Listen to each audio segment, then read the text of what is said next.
আল্লাহ রাব্বুল আলামিন কোরআন শরীফের ভিতরে বলেছেন, লাশ-শামসু ইয়ামবাগি লাহা আন তুদরিকাল কামারা ওয়ালাল লাইলু সাবিকুন নাহার ওয়া কুল্লুন ফি ফালাকি ইয়াসবাহুন। প্রবল জ্ঞানী হইবে যাহারা, আপন মনেতে বুঝিবে তাহারা। রাত্রি পারে না আগে যাইবার, দিনের স্থান করি অধিকার। চন্দ্র বাদে না সূর্যের গায়েতে, সূর্য পারে না চন্দ্রকে ধরিতে। যার যে স্থান বহাল রাখিয়া ভ্রমণ করিছে খোদাকে ডরিয়া। একটি নির্ধারিত সময় সীমা পর্যন্ত আপন আপন কক্ষপথে সব দৌড়াদৌড়ি করবে, কারো সাথে অ্যাক্সিডেন্ট হবে না কারো। ওয়াকুল্লুন ফি ফালাকি ইয়াসবাহুন, যা আছে মহাশূন্যে সব ঘুরতেছে। কে বলে? বলেন সবাই, কে বলছে? কোন সূরা? সূরা ইয়াসিন। আবার শুনুন, আল্লাহ পাক ফয়সালা দিচ্ছেন ঘোরে কেডা? শুধু সূর্য ঘোরে না, শুধু চন্দ্র ঘোরে না, আল্লাহ মহাশূন্যে যা রেখেছেন সব ঘুরতেছে, সবই সন্তরণশীল, সব গতিশীল। সুতরাং ফয়সালা তো আল্লাহর কাছ থেকে নিতে হবে। পৃথিবী সৃষ্টি করেছেন, মানব গোষ্ঠী সৃষ্টি করেছেন এবং মানুষের প্রয়োজন মিটিয়েছেন। এই মানুষগুলিকে কে সৃষ্টি করেছে? মানুষ সৃষ্টির ব্যাপারেও দার্শনিকরা মানুষদেরকে বিভ্রান্ত করে। যা কলেজে বিশ্ববিদ্যালয়ে পড়ানো হয়, এই কোরআন শরীফ বিশ্ববিদ্যালয়ে পড়ানো হয়? হ্যাঁ হয়। কয়েকটা আয়াত, কয়েকটা সূরা পরীক্ষায় পাশ করার জন্য একটু একটু অপশনাল রেখে দেওয়া হয়েছে। বর্তমান যে শিক্ষা কমিশন, শামসুল হক শিক্ষা কমিশন রিপোর্ট মন্ত্রী পরিষদে অনুমোদন করেছে বর্তমান সরকার।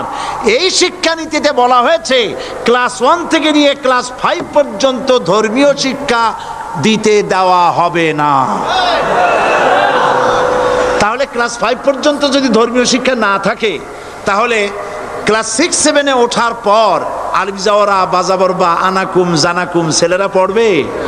মেয়েরা পড়বে? আসল উদ্দেশ্য হলো ইসলাম থেকে জাতিকে দূরে সরাবার জন্য ষড়যন্ত্র। এই সরকারের প্রণীত শিক্ষানীতি আমরা মানি না। আপনারা মানেন? যেই মাদ্রাসা মানুষের চরিত্র সৃষ্টি করে, বর্তমান সরকার সেই মাদ্রাসাগুলি একটা একটা করে ধ্বংস করার পরিকল্পনা গ্রহণ করেছে। সুতরাং আসল শিক্ষা হলো কোরআনের কাছে। আসল শিক্ষা কোথায়? কোরআনের কাছে। কোরআন যদি শিখানো হতো, কোরআন যদি শিখানো হতো কলেজে বিশ্ববিদ্যালয়, তাহলে গতকাল চট্টগ্রাম বিশ্ববিদ্যালয় থেকে যেসব ছেলেরা বিশ্ববিদ্যালয় কর্তৃপক্ষ কর্তৃক বরাদ্দকৃত, হাইজ্যাক করা নয়, বরাদ্দকৃত 4খানা বাস দিয়ে কোরআন শুনতে আসতে চেয়েছিল, বর্তমান সরকারের তথাকথিত সোনার ছেলেরা আসতে দিল না। কোরআন যদি তারা পড়তো, তাহলে কোরআন শরীফ শুনতে তারাও আসতো। কপাল পোড়া। জোরে বলেন কি? আরো জোরে বলেন কি? কপাল পোড়া। সব ভালো লাগে, কোরআন ভালো লাগে না। এদেরকে শিখানো হয়েছে, আরে তোমরা তো মানুষ না। বলে আমরা কি? তো তোমাদের ডারউইন বাবাজি বলে নাই, শোনো নাই? কি পড়ো টড়ো তোমরা, বুদ্ধি শুদ্ধি রাখো না। ডারউইন বলেছে, থিওরি অফ ইভলিউশনের মধ্যে বলেছেন মানুষ মানুষ না। বলে কি? মানুষ হলো বান্দর। কপাল পোড়া। কি কপালে লেখা থাকে? কাজে কামে প্রকাশ হয়ে যায়। ডারউইন বলল মানুষ মানুষ না। আল ফ্রয়েড বললেন মানুষ হলো মানুষ, মানুষই ঠিক, তবে মানুষ হলো সেক্স সর্বস্ব জীব। সেক্স সমস্যার সমাধান করলে মানুষের সব সমস্যার সমাধান হয়ে যাবে। কার্ল মার্কস বললেন মানুষ হলো পেট সর্বস্ব জীব, পেট সমস্যার সমাধান করে দিলে সব সমস্যা শেষ। আর ডারউইন বললেন মানুষ মানুষই না, মানুষ কি? বলে বান্দর। ওরাং ওটাং শিম্পাজি আর ব্যাং থেকে মানুষের উৎপত্তি হয়েছে। আমি যখন জীবনের প্রথম শিম্পাজি দেখলাম, ওরাং ওটাং দেখলাম, তখন আমি মনে করেছি যে ডারউইন খামোখা ভুল করে নাই। এইটা দেখেই ও মনে করেছে যে এই হচ্ছে আমার মাতামহের গোষ্ঠী। এ হলো পিতামহের গোষ্ঠী। আপনারা একটু মাথা কাটায় চিন্তা করেন, মানুষ যদি বান্দর থেকে হবে, আজও বানর ফরেস্ট এরিয়া আছে কিনা বাংলাদেশে? চিল্লায় বলেন আছে কিনা? তো মানুষ যদি বান্দর থেকেই হবে, আপনারা কি কোনোদিন দেখেছেন যে একটা বান্দরের কোমর পর্যন্ত মানুষের মতো হয়ে সারছে? আর কিছুদিন গেলেই পুরা মানুষ হয়ে যাবে, গলা পর্যন্ত মানুষের মতো হয়ে গেছে, আর কদিন গেলেই মানুষ হয়ে যাবে। দেখছেন কখনো? আচ্ছা আপনারা বলেন, পাবদা মাছ আপনারা চট্টগ্রামে কি বলেন? পাবদাই বলেন। পাবদা মাছ দেখতে কি মাছের মতো লাগে? বোয়াল মাছের মতো। কোন পাগলে কি বলছে কথা যে বোয়ালের পূর্বপুরুষ পাবদা? পাবদাগুলি পুটি টুটি খাইয়া খাইয়া আস্তে আস্তে বোয়াল হয়ে গেছে, এ কথা কেউ বলে? আচ্ছা, শোলের যে ছোট সাইজ, শোল মাছ, গজাল মাছ, এর যে ছোট্ট সাইজ ভর্তা করে খায়, শুটকি বানায় খায়, ওগুলোর কি বলে? টাকি মাছ। এই টাকি মাছ দেখতে শোল মাছের মতো। কেউ পাগলকে আজ পর্যন্ত বলেছে যে শোল মাছের পূর্বপুরুষ টাকি, টাকিগুলা সার মার খাইয়া আস্তে আস্তে শৌলে পরিণত হয়ে গেছে? কেউ বলেছে কখনো? ডারউইন কয় বোতল খাইয়া যে এই মতবাদ লিখছে আল্লাহই ভালো জানে, যে বান্দরের থেকে মানুষ আবিষ্কার হয়েছে। নাউজুবিল্লাহ। এগুলি পড়ানো হয় কলেজে, বিশ্ববিদ্যালয়, তাই আমাদের সোনার ছেলেরা বান্দরামি করে। ওদের যদি পড়ানো হইতো তোমরা বান্দরের গোষ্ঠী নও, তোমরা মানুষ, মর্যাদা কার বেশি, বান্দরের না মানুষের? এ পৃথিবীর প্রথম মানুষকে আদম আলাইহিস সালাম। আদম হইছেন কি দিয়ে? মাটি দিয়ে। আল্লাহ রাব্বুল আলামিন যিনি মানুষ সৃষ্টি করেছেন, তিনি কোরআন শরীফের ভিতরে বলে দিয়েছেন, আমি প্রথমেই বলেছি, আপনারা লক্ষ্য করুন, এই কোরআন তাবিজের কিতাব নয়, এই কোরআন তদবিরের কিতাব নয়, ঝাড়ফুঁকের কিতাব নয়। কোরআন হলো পৃথিবীর মানুষের জন্য কোড অফ লাইফ, পূর্ণাঙ্গ জীবন বিধান। সব কিছু আল্লাহ পাক কোরআনের ভিতরে বলে দিয়েছেন, কোনো জিনিস বাদ দেন নাই। আপনি আমি কেমনে সৃষ্টি হয়েছি আল্লাহ পাক কোরআনের ভিতরে বলেছেন, ইন্না খালাকনাকুম মিন তুরাবিন সুম্মা মিন নুতফাতিন সুম্মা মিন আলাকাতিন সুম্মা মিন মুদগা। নিষ্প্রাণ মাটি দিয়ে তোমাকে উৎপন্ন করা হয়েছে, নিষ্প্রাণ মাটির উপাদান দিয়ে তোমাকে তৈরি করা হলো। মায়ের পেটের ভিতরে এক ফোঁটা নাপাক পানি জমাট রক্তে পরিণত হয়ে গেল, জমাট রক্ত আস্তে করে গোস্ত পিণ্ড হলো, গোস্ত পিণ্ডকে সুন্দর করে সাজায়া হাড্ডি গুড্ডি বানায়া স্ট্রাকচার তৈরি করে তার উপরে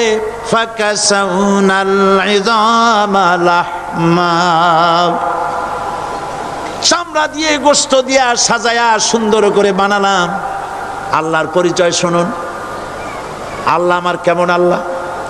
মায়ের পেটের ভিতরে সন্তান বানায়া এরপরে যখন রূহ দেওয়া হয়েছে, ক্ষুধা লেগেছে, খাবারের প্রয়োজন হয়েছে, আল্লাহ রাব্বুল আলামিন ওই কচি বান্দা মায়ের পেটে বসে কি খাবে, সেজন্য তার মা চিন্তা করে নাই, বাবা চিন্তা করে নাই, সরকার চিন্তা করে নাই। আল্লাহ রাব্বুল আলামিন মায়ের মাসিক অসুখকে বন্ধ করে দিয়ে সন্তানের নাভির সাথে আর মায়ের নাভির সাথে তার লাগায়া, পাইপ লাগায়া মায়ের মাসিক অসুখের রক্তগুলি দিয়ে সন্তানকে বড় বানালেন। মুখ দিয়া এই রক্ত পান করালেন না, মুখটাকে পবিত্র রেখে দিলেন যাতে করে পৃথিবীতে আসার পর ওই মুখ দিয়া আল্লাহ রাব্বুল আলামিনের জিকির করতে পারো। সন্তান মায়ের ভিতরে পেটের ভিতরে বড় হলো, আল্লাহ রাব্বুল আলামিন বলেন মাস দিন যখন পুরা হয়ে গেল, সুম্মা নুখরিজুকুম তিফলা, বাচ্চার আকারে পৃথিবীতে নিয়ে আসলাম। এখন খাবা কি? পৃথিবীতে যখন বাচ্চা এলো তখন তার পেটের সাথে যে সংযোগ ছিল মায়ের নাভির সাথে আর সন্তানের নাভির সাথে, সেই সংযোগ তার আর কি থাকলো? কি করা হলো? কেটে দেওয়া হলো। লক্ষ্য করুন, জন্য একটি মাত্র পাইপ আল্লাহ লাগাইছিলেন। পৃথিবীতে সন্তান আসার সঙ্গে সঙ্গে পাইপটা কেটে দেওয়া হলো। এবার কি খাবে? আল্লাহ রাব্বুল আলামিন মায়ের বুক থেকে সন্তানের জন্য এবার সিঙ্গেল সিগন্যাল, তার জন্য সিঙ্গেল কোন লাইন যেটা ছিল কেটে দিয়া মায়ের বুক থেকে সন্তানের জন্য ডাবল লাইন আল্লাহ চালু করে দিলেন। এমন দুধ বানায় দিলেন যা শুধু খাবার নয়, শুধু ফুড ভ্যালু নয়, এই দুধের ভিতরে ক্যালসিয়াম, এর মধ্যে ভিটামিন, এর মধ্যে আয়রন, এর মধ্যে মেডিসিন। দুনিয়ার এই সন্তান ছিল ফি কারারিম মাকিন, সুরক্ষিত জায়গার ভিতরে ছিল। কোনো পলিউশন সেখানে যেতে পারতো না, রোগের জার্ম সেখানে যেতে পারতো না। দুনিয়ায় এলো দূষিত আবহাওয়ার ভিতরে। এই সন্তানকে এখনই অ্যান্টিবায়োটিক খাওয়ালে পরে অসুবিধা হবে। আল্লাহ রাব্বুল আলামিন মায়ের দুধের ভিতরে ঔষধ দিয়া রোগের প্রতিষেধক বানায়া দিলেন। এ হলো আমার আল্লাহ। এ আমার কে? আল্লাহ। জোরে বলেন আল্লাহ। আল্লাহ আল্লাহ রাব্বুল আলামিন মায়ের দুধ দিয়ে সন্তানকে বড় করলেন আর শোনায় দিলেন, খবরদার এই মায়ের সাথে, এই বাপের সাথে নাফরমানি করবি না। মা বাপের জন্য আমার কাছে দোয়া করবে, রব্বির হামহুমা কামা রাব্বায়ানি সগীরা। সবাই পড়েন আমার সাথে, রব্বির হামহুমা কামা রাব্বায়ানি সগীরা। আল্লাহ পাক শিখাই দিলেন বান্দারে আমার কাছে দোয়া করায়, আল্লাহ আমার মা বাপ আমাকে ছোটবেলায় যেভাবে স্নেহের কোলে লালন পালন করেছে, এইভাবে আমার মা বাপদের তোমার রহমতের কোলে লালন পালন করো। মনে থাকবে ভাইরা? বলেন মনে থাকবে? প্রত্যেক নামাজের পরে মা বাবার জন্য দোয়া করবেন, বেঁচে থাকুক আর মরে যাক, দোয়া করবেনই। মনে থাকবে? রব্বির হামহুমা কামা রাব্বায়ানি সগীরা।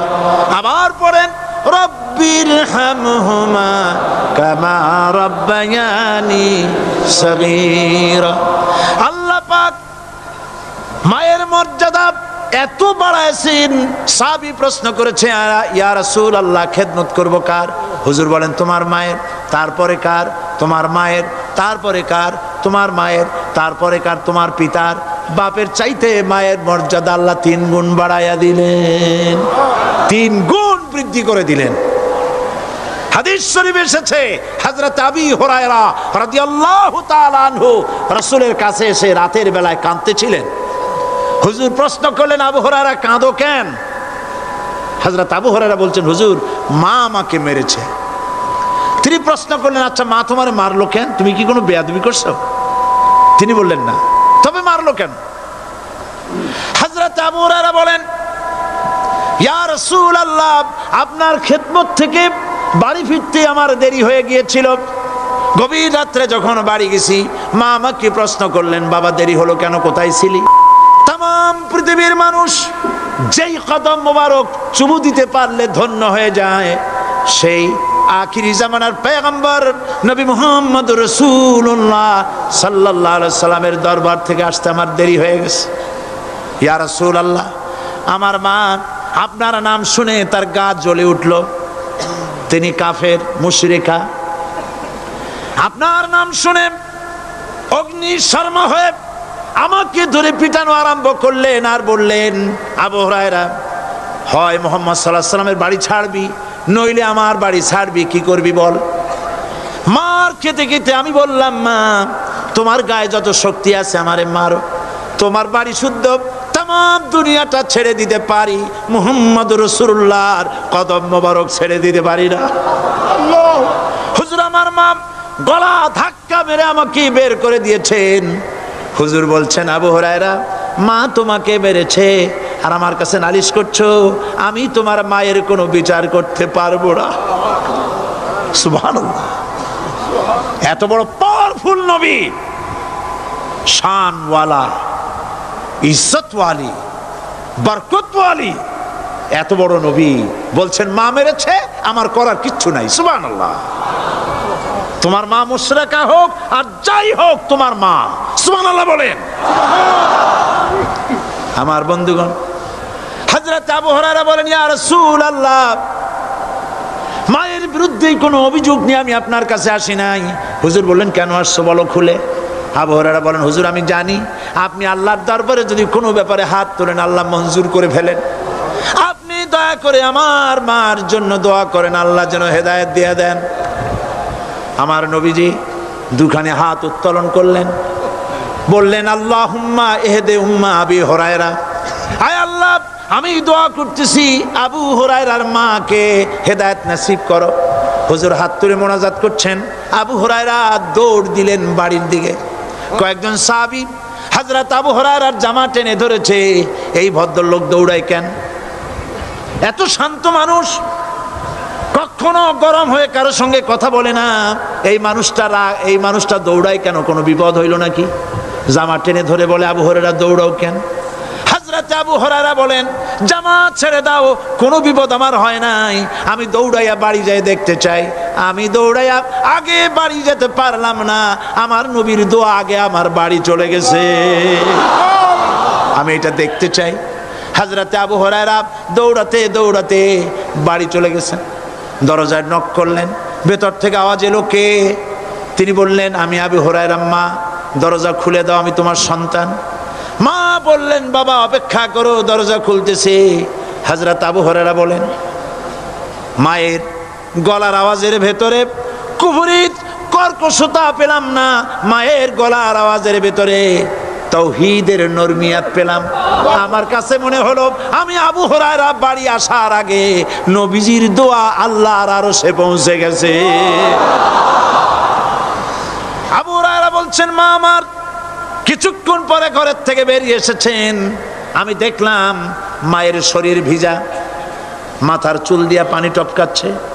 মা আমার বললেন, বাবারে তোমাকে মারার পর আমি নিদারুণ অনুশোচনায় পড়েছিলাম, মনে মনে ভাবলাম, আহারে আমার সন্তান আমি কেন মারলাম? সে তো কোনো খারাপ কাজ করে নাই, কোনো খারাপ জায়গায় যায় নাই, এত ভালো মানুষ যার সম্পর্কে লোকেরা খামোখাই মিথ্যা কথা বলে, এই ভালো মানুষটার কাছে গেছে, সেজন্য আমি মারলাম কেন? বাবা গো, আমি আমার ভুল বুঝতে পেরেছি, জীবনের ভুলও ধরা পড়েছে, আমাকে জলদি করে নিয়ে চলো বিশ্ব নবীর দরবারে। হযরত আবু হুরায়রার মা রাসূলুল্লাহর খেদমতে এসে ঘোষণা করলেন, আশহাদু আল্লা ইলাহা ইল্লাল্লাহু ওয়াহদাহু লা শারীকা লাহু ওয়া আশহাদু আন্না মুহাম্মাদান আবদুহু ওয়া রাসূলুহু। আমার ভাইয়েরা, আল্লাহ রাব্বুল আলামিন মানুষ সৃষ্টি করে পৃথিবীতে পাঠায় দিলেন, খাবারের ইন্তজাম করলেন, এগুলি সব আল্লাহর পরিচয়।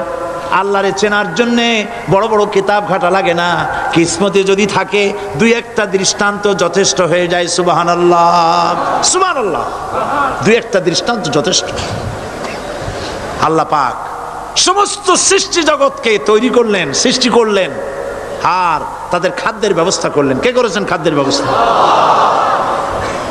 খাদ্য দেন আল্লাহ। কিন্তু অহংকারী যারা, তারা বলে দেশের বাম্পার ফলনের জন্য সমস্ত কৃতিত্ব সরকারের। বলেন আস্তাগফিরুল্লাহ, বলেন নাউজুবিল্লাহ। এদের একজন বলছিল, 3 বছর কিছু দিবার পারুম না, লোকেরা কয় আমরা না খাইয়ে থাকুম, আল্লাহ কয় আমিও দেহুম, কদ্দুর পারো না খাইয়ে থাকতে। ফসল কে দেন? জোরে বলেন, কে দেন? বাম্পার ফসলের ফলনের দাবি সরকার করতে পারে না, এটা কুফরি, এটা শিরক। জমিনের ফসল কে দেন? আকাশের বৃষ্টি কার? পানি কার? সার কার? সব আল্লাহ পাক। আল্লাহ পাক কোরআন শরীফে বলেছেন, লা ইন শাকারতুম লাযীদান্নাকুম ওয়া লাইন কাফারতুম ইন্না আযাবী লাশাদীদ। আমার নিয়ামতের শুকর যদি আদায় করো বাড়ায় দেব, আর যদি কৃতজ্ঞ হও শুকরিয়া আদায় না করো মস্ত বড় শাস্তি দেব। ফসল দেই আমি আর শুকরিয়া আদায় করো তোমার বাজানের, ঠিক কিনা? শুকরিয়া আদায় করে কার?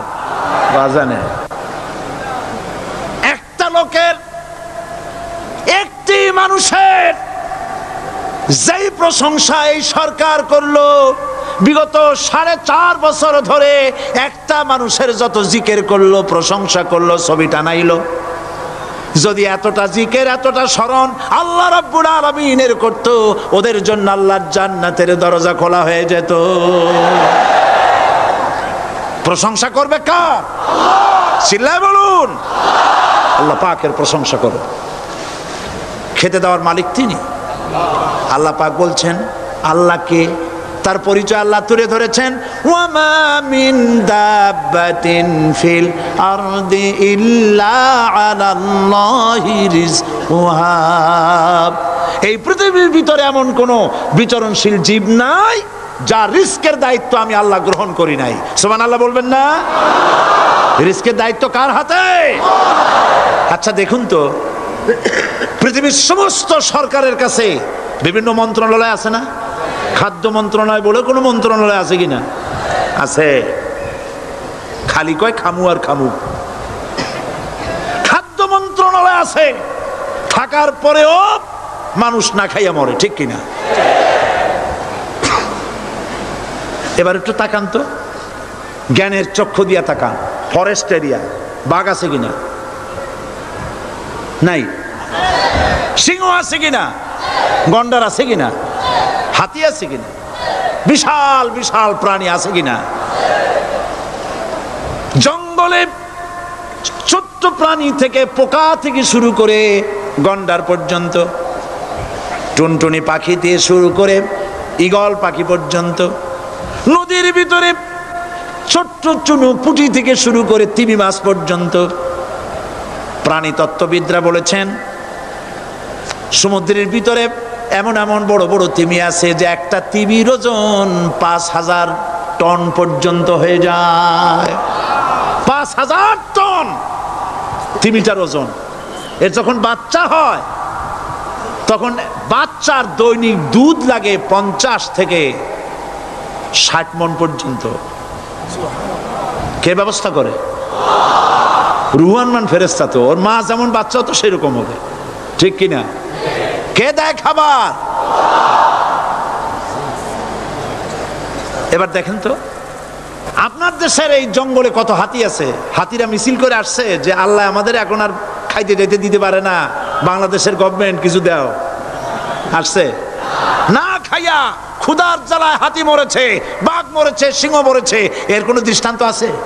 ক্ষুধার জ্বালায় আকাশের উড়ন্ত পাখিরা ছটফট করে মারা গেছে, দৃষ্টান্ত আছে? নদীর মাছেরা ক্ষুধার জ্বালায় ভেসে উঠেছে, না খাইয়া মরে গেছে, দৃষ্টান্ত আছে?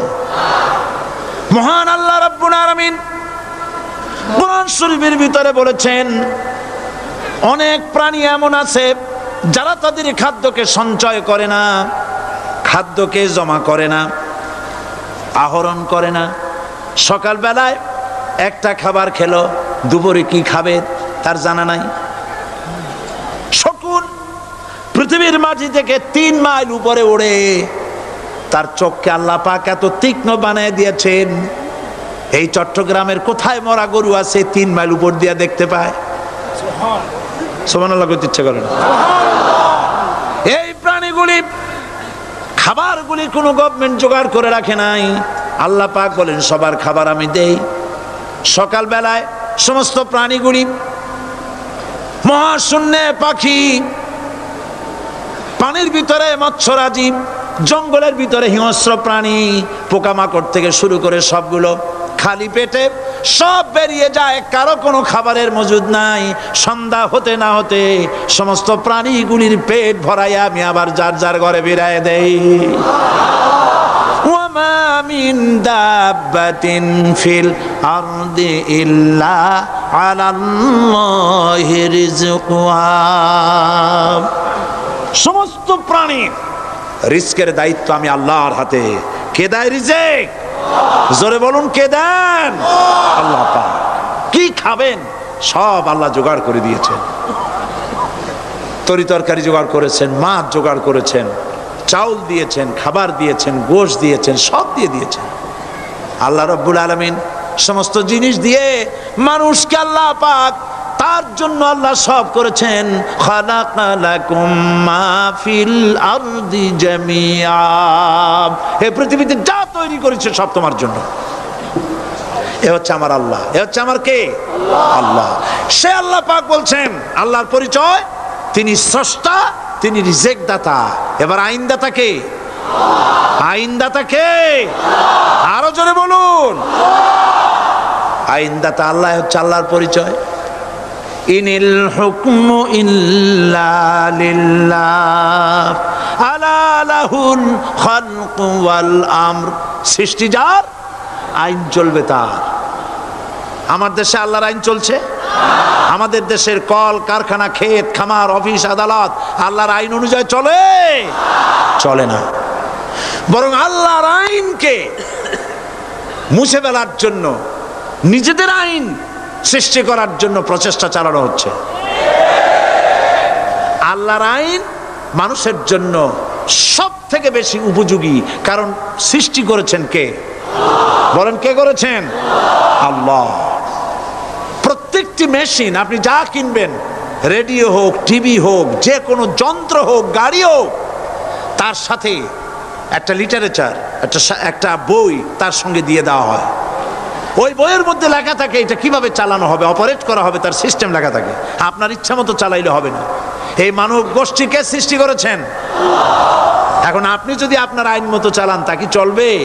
চলবে না। আপনি আপনার আইন মতো চালাচ্ছেন, ভালোভাবে চলতেছে? চলতেছে না। স্বরাষ্ট্রমন্ত্রী বলতেছেন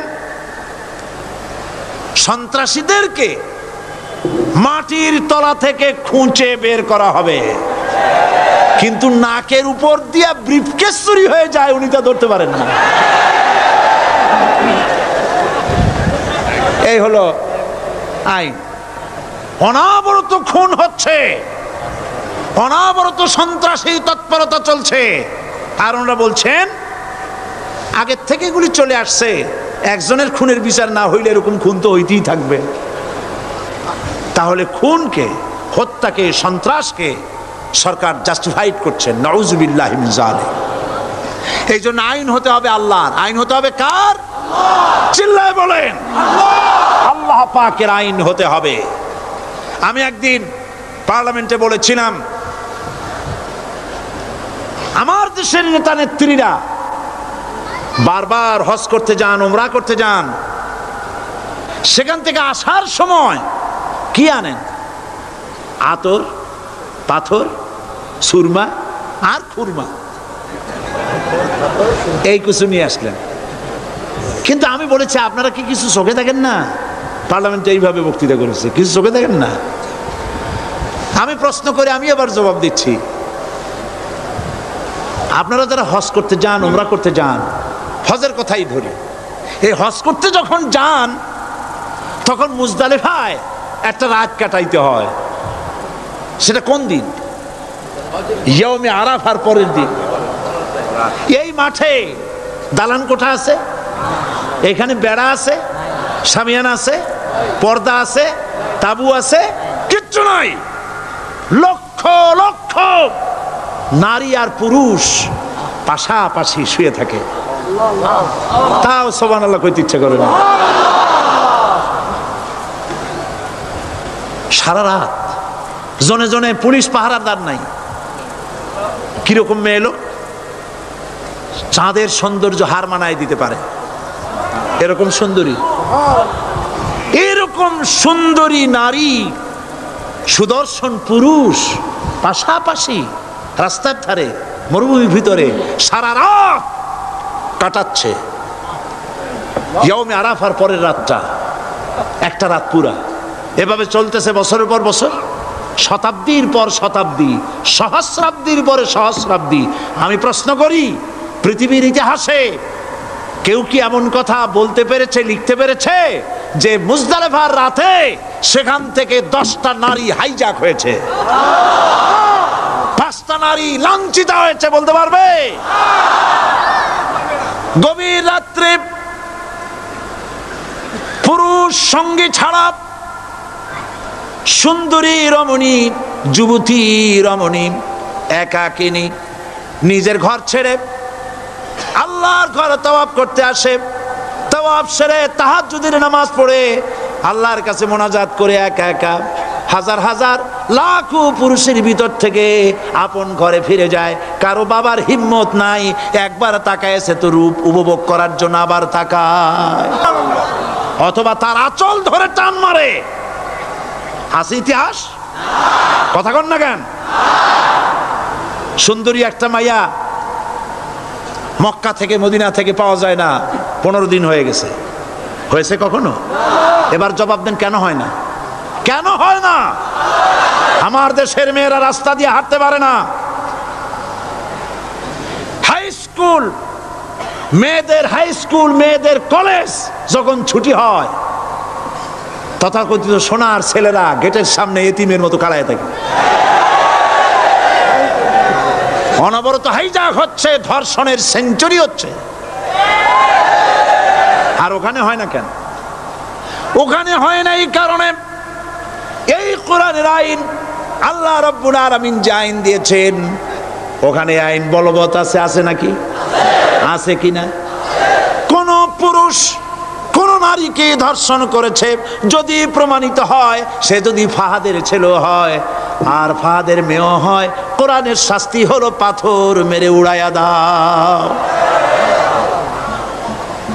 তাকে জানিয়ে দেওয়া হবে রেডিও টিভির মাধ্যমে, জেনাকারের ব্যভিচারীর শাস্তি হবে।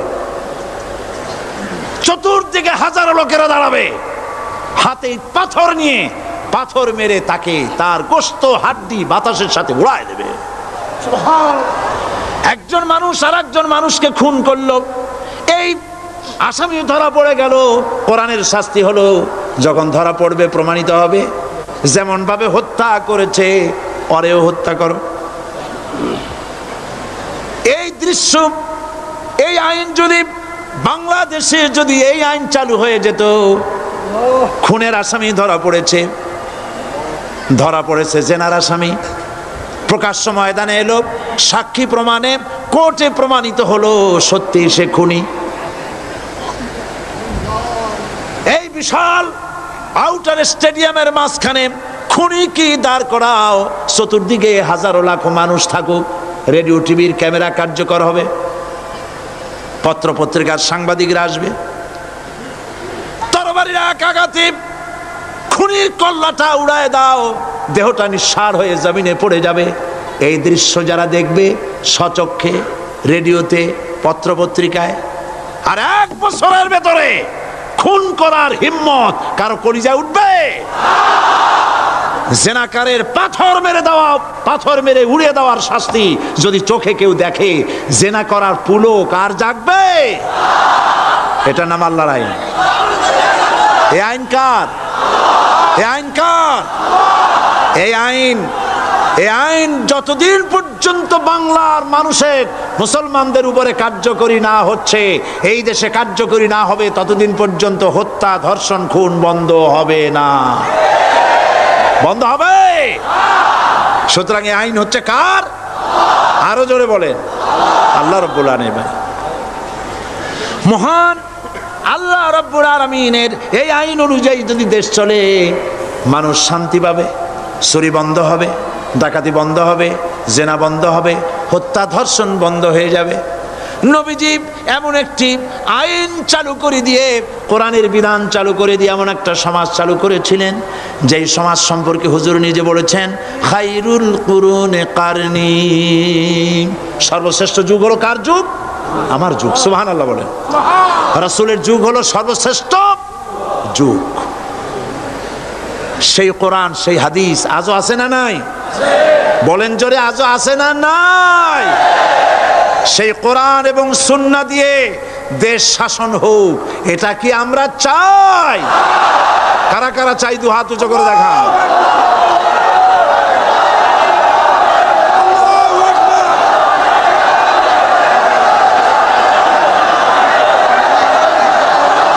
আরে ভাই আপনারা দাঁড়ায় গেলেন কেন? বসেন বসেন। আমি তো একটা স্লোগান দিতে বললাম, হাত দেখতে চাইছি আমি, মাথা দেখতে চাই নাই। এই সুযোগে কোমরটা সোজা করে নিলেন।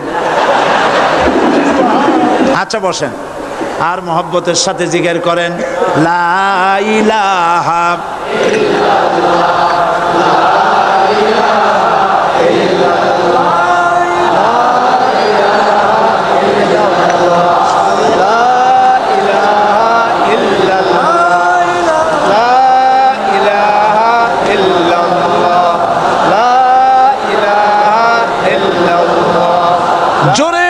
সবাই জিকির করেন লা ইলাহা ইল্লাল্লাহ লা ইলাহা ইল্লাল্লাহ লা ইলাহা লা ইলাহা ইল্লাল্লাহু মুহাম্মাদুর রাসূলুল্লাহ। বসুন, আমরা মুনাজাত করব। আল্লাহ রাব্বুল আলামিন আয়াতুল কুরসির ভিতরে আল্লাহর সার্বভৌমত্বের কথা বলেছেন। আল্লাহু লা ইলাহা ইল্লা হুয়াল হাইয়ুল কাইয়্যুম।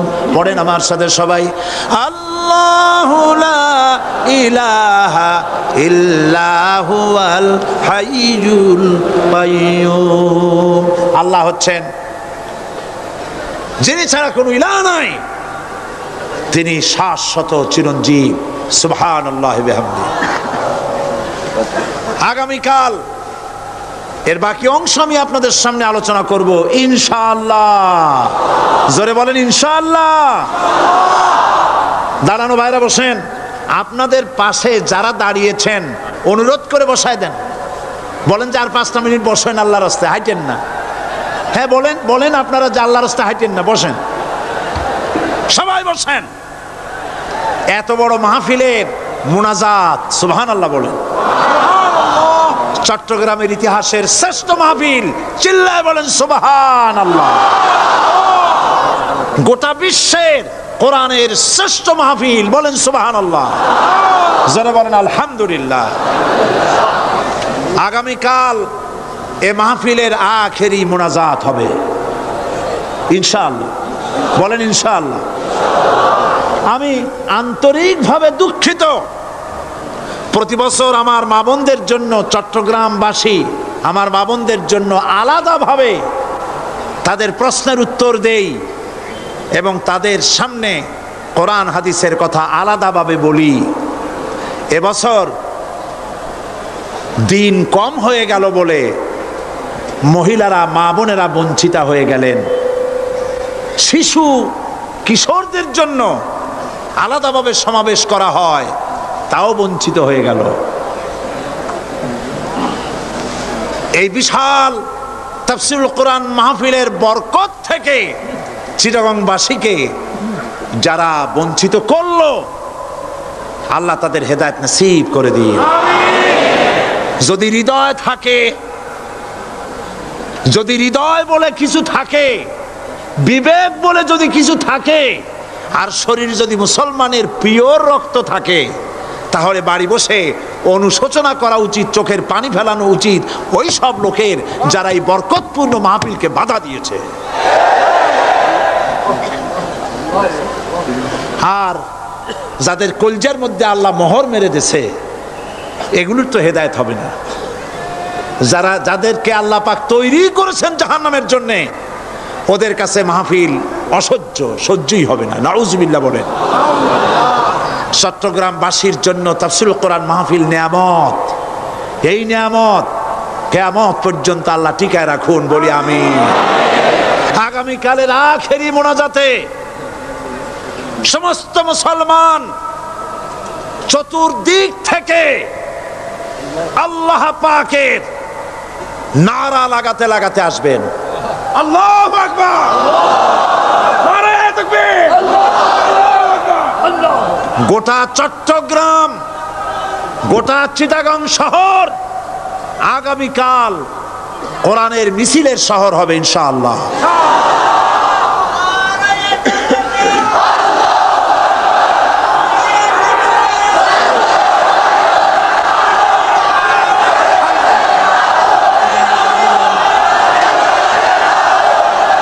সকল ধন এবং সম্পদের মূল মালিক হচ্ছেন আল্লাহ পাক। সমস্ত ধন সম্পদের মালিক কে? আল্লাহ সুবহানাহু ওয়া তাআলা। কোরআনে কারীম বলছে, লিল্লাহি মা ফিস সামাওয়াতি ওয়া মা ফিল আরদ। আকাশ এবং জমিনের ভিতরে যা কিছু আছে সব কিছুর মালিকানা কার? জোরে বলেন কার? আল্লাহ রাব্বুল আলামিন হচ্ছেন এর একচ্ছত্র মালিক। সুতরাং বান্দাদের কাছে কিছুদিনের জন্য এগুলিকে আমানত রাখা হয়েছে। আমাদের ঘর আছে, বাড়ি আছে, ব্যবসা আছে, বাণিজ্য আছে, জায়গা আছে, জমিন আছে, গরু আছে, বাছুর আছে, এই সবগুলি কিছুদিনের জন্য আমাদের কাছে কি রাখা হয়েছে? আমানত।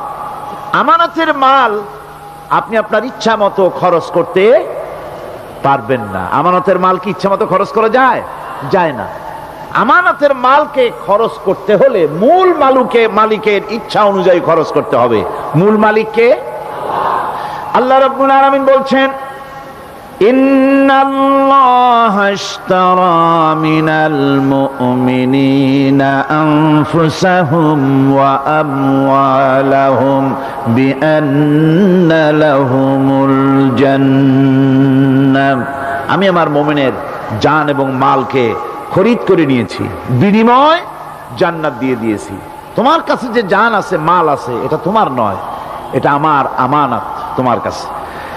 সুতরাং এই আমানত খরচ করতে হবে মূল মালিকের ইচ্ছা অনুযায়ী। সমাজের এক শ্রেণীর লোক প্রচুর বিত্তের মালিক হবে, সমাজের এক শ্রেণীর লোক প্রচুর বিত্ত এবং সম্পদের মালিক হয়ে ভোগ বিলাসের আনন্দের স্রোতে ভেসে যেতে থাকবে, নিজেকে ভাসিয়ে দেবে। আর এক শ্রেণীর লোক অনাহারে অর্ধাহারে কষ্ট করবে। এ বিধান ইসলামের নয়। কেউ থাকবে 10 তলায় আর কেউ থাকবে গাছতলায়, কেউ খাবে পোলাও, কোরমা, বিরিয়ানি, আর কারো কিসমতে মরুচ পোড়াও হবে না। এ বিধান আল্লাহর নয়। ইসলামের বিধান হচ্ছে এই যে আল্লাহ যে সব সম্পদ মানুষকে দান করেছেন, এই সম্পদের ভিতরে বিত্তহীনদের অধিকার রাখা হয়েছে। বিত্তহীন যারা গরিব, যাদের কিছু নাই, তারা আপনার করুণার পাত্র নয়। কি বলেন? তারা কি ধনীদের করুণার পাত্র? কোরআনে কারিমে আল্লাহ বলেন, ওয়াল্লাযীনা ফী আমওয়ালিহিম হাক্কুল লিসসাইলি ওয়াল মাহরুম। ধনীদের সম্পদের ভেতরে গরিবদের, বিত্তহীনদের অধিকার রয়েছে। সে অধিকার আদায় করে দাও। দান করা এমনি দিয়ে দেওয়া এক জিনিস, গরিবদেরকে, বিত্তহীনদেরকে ইসলাম করুণার পাত্র বানায় নাই, বলেছে অধিকার। অধিকারটা বড় মজবুত কথা, এ কথার লোড আছে, ওয়েট আছে। আপনার আমার সম্পদের, অর্থাৎ যাদের বিত্ত আছে, বিত্ত সম্পদওয়ালা সম্পদশালী লোকেদের সম্পদের ভেতরে গরিবদের অধিকার রয়ে গেছে। সে অধিকার আদায় করতে হবে। ইসলাম সকল মানুষের দারিদ্র দূর করে বেঁচে থাকার মৌলিক অধিকার প্রতিষ্ঠিত করেছে। রাসূল করিম সাল্লাল্লাহু আলাইহি ওয়াসাল্লাম বলেছেন, লাইসা লি ইবনি আদম হাক্কুন সিওয়া হাযিহিল খিসাল, বাইতুন ইয়াসকুনুহু ওয়া সাওবুন ইউয়ারি আওরাতাহু ওয়া জালফাল খুবজি ওয়াল মা। আখরাজাহু তিরমিজি। তিরমিজি শরীফের হাদিসের ভেতরে এসেছে, রাসূল করিম সাল্লাল্লাহু আলাইহি ওয়াসাল্লাম বলেছেন, প্রত্যেকটি বনি আদমের তার বাস করার জন্য একটা গৃহ, এবং লজ্জা ঢাকার জন্য, শীত নিবারণের জন্য তার বস্ত্র, আর ক্ষুধা মিটাবার জন্য তার পানি আর রুটি ইত্যাদির ব্যবস্থা করতে হবে, চাই সে মুসলমান হোক আর হিন্দু হোক আর খ্রিস্টান হোক। বনি আদম, আদমের সন্তান যে মানুষ, যে তার এই অধিকার ইসলাম প্রতিষ্ঠিত করেছে। আজ বলা হচ্ছে খাদ্য বস্ত্র বাসস্থান সমাধান দেবে অমুকরা তমুকরা, এরকমের স্লোগান হয় না? ওরা দিতে পারবে না, ওরা দিতে পারে নাই। খাদ্য বস্ত্র শিক্ষা চিকিৎসা বাসস্থানের গ্যারান্টি দিয়েছে কোরআন, দিয়েছে আল্লাহ রসুল জনাবে মুহাম্মদ রাসূলুল্লাহ সাল্লাল্লাহু আলাইহি ওয়াসাল্লাম।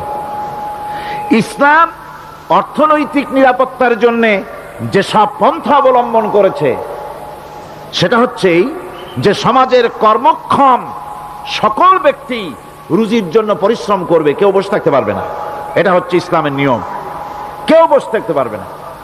কোরআনে কারীম বলছে ফাইযা কুদিয়াতিস সালাতু ফান্তাশিরু ফিল আরদ ওয়াবতাগু মিন ফাদলিল্লাহ।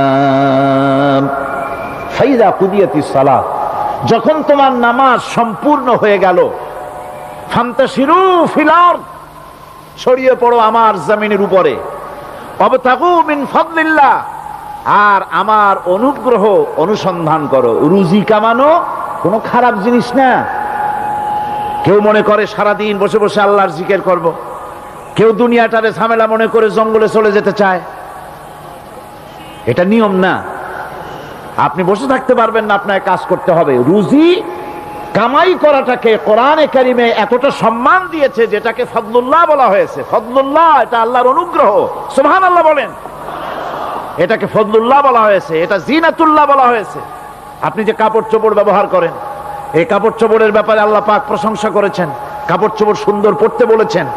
তারপরে রুজি রোজগার হালাল করতে বলা হয়েছে, এবং রুজি কামাবার ব্যাপারে হালাল ভাবে রুজি কামাবার জন্য ইন্সপিরেশন দেওয়া হয়েছে কোরআন এবং হাদিসে। রাসূল করিম সাল্লাল্লাহু আলাইহি ওয়াসাল্লাম বলেছেন আল কাসিবু হাবিবুল্লাহ, সহস্তে যে উপার্জন করে সে আল্লাহর বন্ধু। যে ব্যক্তি ঠেলা গাড়ি চালায়, কুলি মজুর রিক্সা চালায়, নিন্দা নাই, তাকে নিন্দা করা যাবে না। রিক্সাওয়ালাও একটা গুরুত্বপূর্ণ দায়িত্ব পালন করছে। কুমার, কামার, তাঁতি, জেলে, ধোপা, নাপিত সবাই কাজ করছে। প্রত্যেক কাজের সম্মান ইসলাম দেয়, সুবহানাল্লাহ কোন। সমস্ত কাজের সম্মান আছে, শুধুমাত্র সম্মান নাই চুরির কাজের, ডাকাতির কাজের, সন্ত্রাসের কাজের, চাঁদাবাজির কাজের, মাস্তানির কাজের। এই সব কাজ নিন্দনীয় এবং এই সব কাজ নিতান্ত বাজে কাজ। এ কাজের কোনো সম্মান নাই। সম্মান হচ্ছে নিজের হাতে কামাই করে সারা দিনে এক মুঠো খাবারও যদি খান, আপনার খাবারের চাইতে হালাল খাবার কারো হতে পারে না। আল্লাহর বন্ধু সোজা কথা না।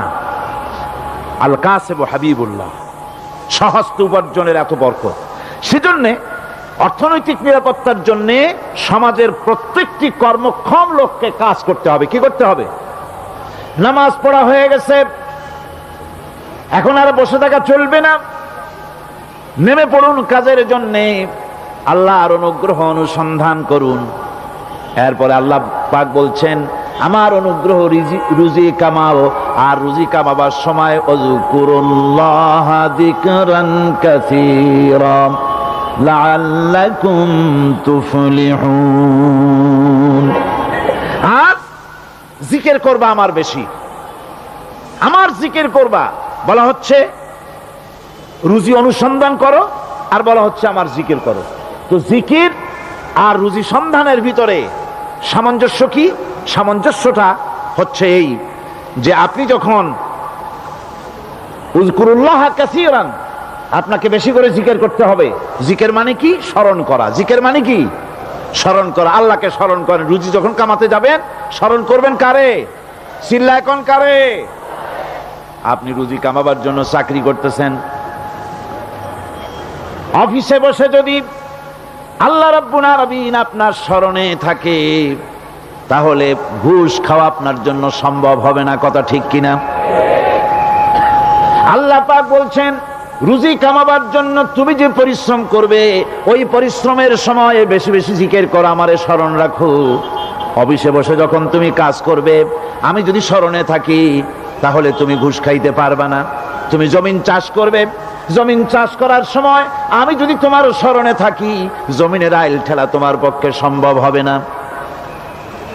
যত রকমের রুজি রোজগারের পথ আছে আমাকে স্মরণ করো, খারাপ পথ থেকে বাঁচো, হালাল ভাবে রুজি কামাও, হালাল রুজির ভিতরে আল্লাহ রব্বুল আলামিন বরকত দিয়ে দিবেন।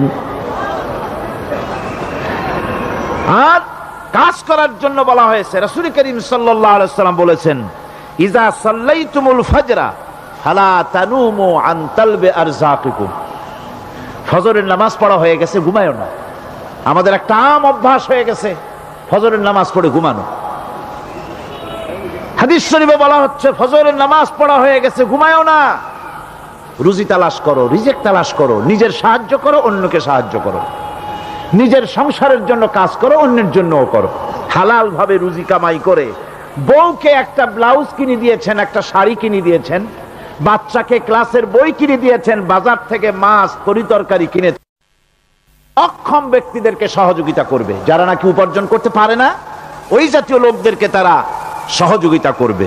ওয়াকফুলু গানিয়ুহুম ফাকিরাহুম, সেই সমাজের যারা নাকি সামর্থ্যবান তারা রোজগার করবে এবং গরিবদেরকে সহযোগিতা করবে। আল্লাহর নবী বলেছেন, সে ব্যক্তি মুমিন নয়, সে ব্যক্তি মুমিন নয়, সেই ব্যক্তি মুমিন নয়। সাহাবায়ে কিরাম হতচকিত হয়ে উঠলেন, প্রশ্ন করলেন, নবীজি কোন ব্যক্তি মুমিন নয়? আল্লাহর নবী বলেন, যেই ব্যক্তি পেট পুরে আরাম করে ঘুমায় গেল এ কথা জানার পর, যে তার প্রতিবেশী না খেয়ে শুয়ে আছে, ক্ষুধার যন্ত্রণায় কাতরাচ্ছে, এ কথা জানার পরে যেই মুসলমান ব্যক্তি আরাম করে পেট ভরে খেয়ে ঘুমায়, সে কখনো মুমিনের দাবি করতে পারে না, মুমিন হতে পারে না। কত বড় কথা!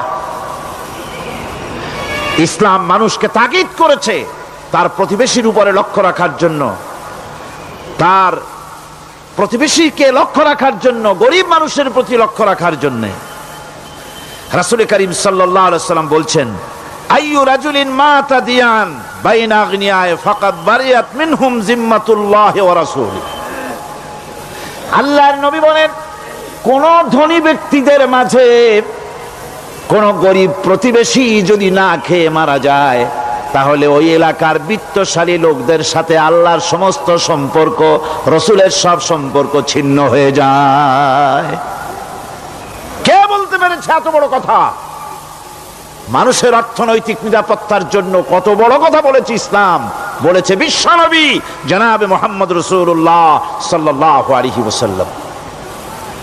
আল্লাহ রাব্বুল আলামিন বলেন, ধনীদের হাতে যেন সম্পদগুলি পুঞ্জীভূত হয়ে না যায়, কাইলা ইয়াকুনা দুলাতাম বাইনাল আগনিয়াই মিনকুম, তোমাদের ধনীদের হাতে যেন সম্পদগুলি, সমাজের সম্পদগুলি যেন পুঞ্জীভূত না হয়, সেগুলি বরং ছড়িয়ে আস্তে করে যেন সমস্ত গরিব যেন সাধারণের কাছে যেতে পারে, সে ব্যবস্থা করতে হবে। যাকাত প্রদানের মাধ্যমে ধনীদের কাছ থেকে নিয়ে গরিবদেরকে দিয়ে দিতে হবে। আর বুখারী শরীফের সারা ফাথুল বারীতে হাফেজ ইবনে হাজার আসকালানী রাহিমাহুল্লাহ তিনি বলেছেন, যাকাত যদি ধনীরা না দেয়, যদি কেউ দিতে বাধা দেয়, ফামানিমতানা উখিযাত বিহি কাহরাম, যদি যাকাত না দেয় জবরদস্তি করে যাকাত আদায় করে নিবে গভর্নমেন্ট, যাকাত দিতেই হবে। মুনকিরিনে যাকাত, যারা যাকাত দিতে অস্বীকার করেছিল, হযরতে সিদ্দিক আকবর, হযরতে আবু বকর সিদ্দিক রাদিয়াল্লাহু তাআলা আনহু, তিনি তাদের সম্পর্কে বলেছিলেন, ওয়াল্লাহি লাউ কাতিলান্না মান ফাররাকা বাইনাস সালাতি ওয়াজ যাকাত, অবশ্যই আমি ওই সম্প্রদায়ের লোকের বিরুদ্ধে যুদ্ধ ঘোষণা করব যারা নামাজ আর যাকাতের মধ্যে পার্থক্য সূচিত করবে, যারা নামাজ তো পড়বে কিন্তু যাকাত দিবে না সরকারের কাছে, যাকাত আদায় করবে না, তাদের বিরুদ্ধে যুদ্ধ ঘোষণা করব। ইসলামী সরকার যদি প্রতিষ্ঠিত হয় তাহলে এই যাকাত আদায় করা হবে। যাকাত কেউ নিয়ে বসে থাকতে পারবে না, যাকাত আদায় করা হবে। আমাদের দেশে নিয়ম মাফিক যদি যাকাত আদায় করা হতো, এই দেশ যদি ইসলামী গভর্নমেন্ট হতো, আল্লাহ যেন দয়া করে দেন, কন্যা আমিন। আল্লাহ পাক যদি দয়া করে দেশটার ইসলামী রাষ্ট্র বানায় দেন, তাহলে যাকাত তো আদায় করে নেওয়া হবে, যাকাত দিতে আপনি বাধ্য, গরিব মানুষ থাকবে না। এখনো বাংলাদেশে নিয়ম মাফিক যদি যাকাত আদায় করা হয়, নিয়ম মাফিক মানে সোনার যাকাত, রূপার যাকাত, নগদ ক্যাশের যাকাত, ফসলের ওষুধ সঠিকভাবে যদি আদায় করা হয়, তো একেবারে কম করে হলেও 1000 কোটি টাকা যাকাতের টাকা কালেকশন হতে পারে। এটা কি কম কথা? 1000 কোটি টাকা, এই টাকা আদায় করা হচ্ছে না। এই টাকা আদায় না করার কারণে যে শূন্যতার সৃষ্টি হচ্ছে, এই ভ্যাকুয়ামকে পূর্ণ করার জন্য এগিয়ে এসেছে 7 সমুদ্র 13 নদীর উপর থেকে এনজিওরা। এনজিওরা এসে আমাদের দেশে, সব এনজিও খারাপ আমি তা বলি না, বহু এনজিও আছে যারা এদেশের উন্নয়নের, আর্থসামাজিক উন্নয়নের জন্য তারা প্রচেষ্টা করছে, রাস্তাঘাট, স্কুল কলেজ, চিকিৎসা ইত্যাদির দিকে কাজ করছে। যতগুলি এনজিও আমাদের দেশে আছে, তার ভিতরে 52টা এনজিও গোনা বাছা যারা ইসলামের প্রকাশ্য দুশমন, আর এর শীর্ষস্থানে আছে ব্রাক। এই এনজিও গুলি তারা আমাদের দেশে এসে সুদি কারবার শুরু করেছে, পরিপূর্ণভাবে সুদের কারবার। ব্যাংকের থেকে যদি আপনি লোন নেন, তাহলে 15 or 17% ইন্টারেস্ট দিতে হবে, আর ওদের কাছ থেকে যে সুদ, যে টাকা নেওয়া হয়, সেই টাকায় গ্রামীণ ব্যাংক থেকে শুরু করে ব্রাক বলেন, কারিতাস বলেন, অক্সফাম বলেন, অ্যাডাপ বলেন, যেগুলি আছে, এগুলি সুদ নেয় 30 থেকে 34% পর্যন্ত। গোটা জাতিকে গ্রাম পর্যায়ে তারা সুদের নিবিড় চাষ করতেছে, ঘরে ঘরে সুদ পৌঁছে দিয়েছে, মুসলমান নারীদেরকে বেহুরমতি করেছে, ইসলামের ঐতিহ্য ধ্বংস করতেছে, নারীদেরকে বিপর্দা করতেছে, আমার দেশের ফ্যামিলি স্ট্রাকচারকে এনজিওরা ধ্বংস করে দিচ্ছে।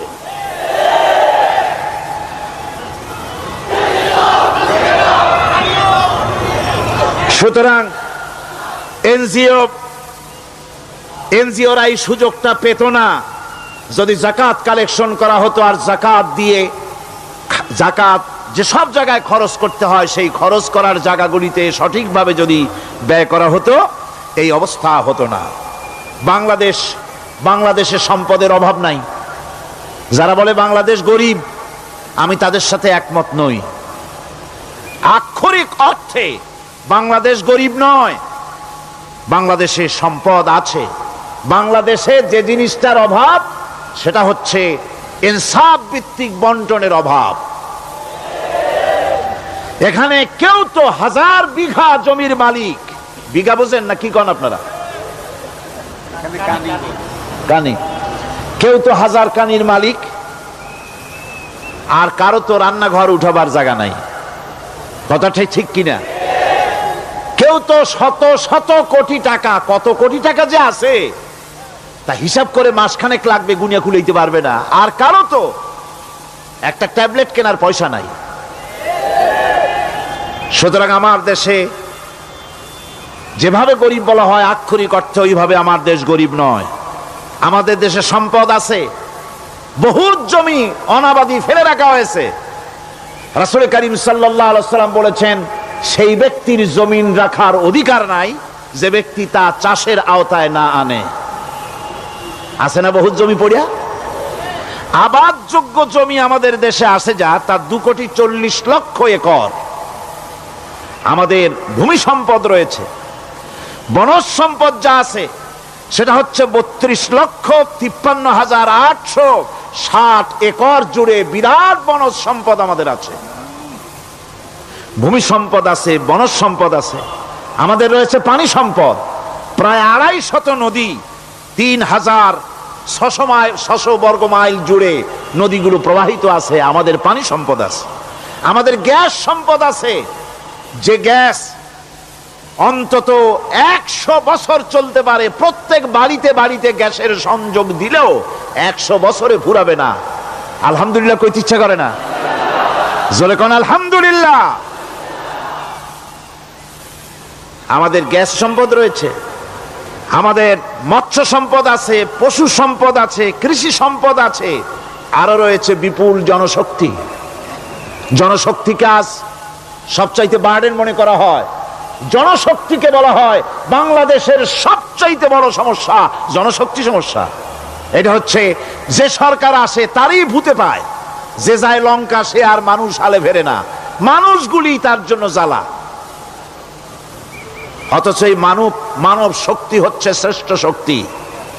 ইউনিভার্সিটি জনমের মতো না বাড়াইয়া, এখন তো ইউনিভার্সিটি দাবি করতেছে সকলে, গ্রামে গঞ্জে থানায় রান্নাঘরে সব জায়গায় কয় আমাদের ইউনিভার্সিটি দাও। আর ইউনিভার্সিটির ফজিলত কি তা তো আমরা দেখতেইছি। এর থেকে বেশি করে পলিটেকনিক ইনস্টিটিউট, ভোকেশনাল ইনস্টিটিউট ইত্যাদি যদি বানানো হতো, ভিক্ষার হাতকে কর্মীর হাতে যদি পরিণত করা যেত, মানুষগুলিকে যদি কর্মক্ষম করা যেত, তাদেরকে যদি মডার্ন টেকনোলজি যদি শিক্ষা দেওয়া যেত, তাহলে এই মানব শক্তি রপ্তানি করে বা পৃথিবীর বিভিন্ন দেশ থেকে মূল্যবান বৈদেশিক মুদ্রা অর্জন করা যায়। সেটা না করে মানুষ হইছে জ্বালা, জনমের মতো এদেরকে মারো।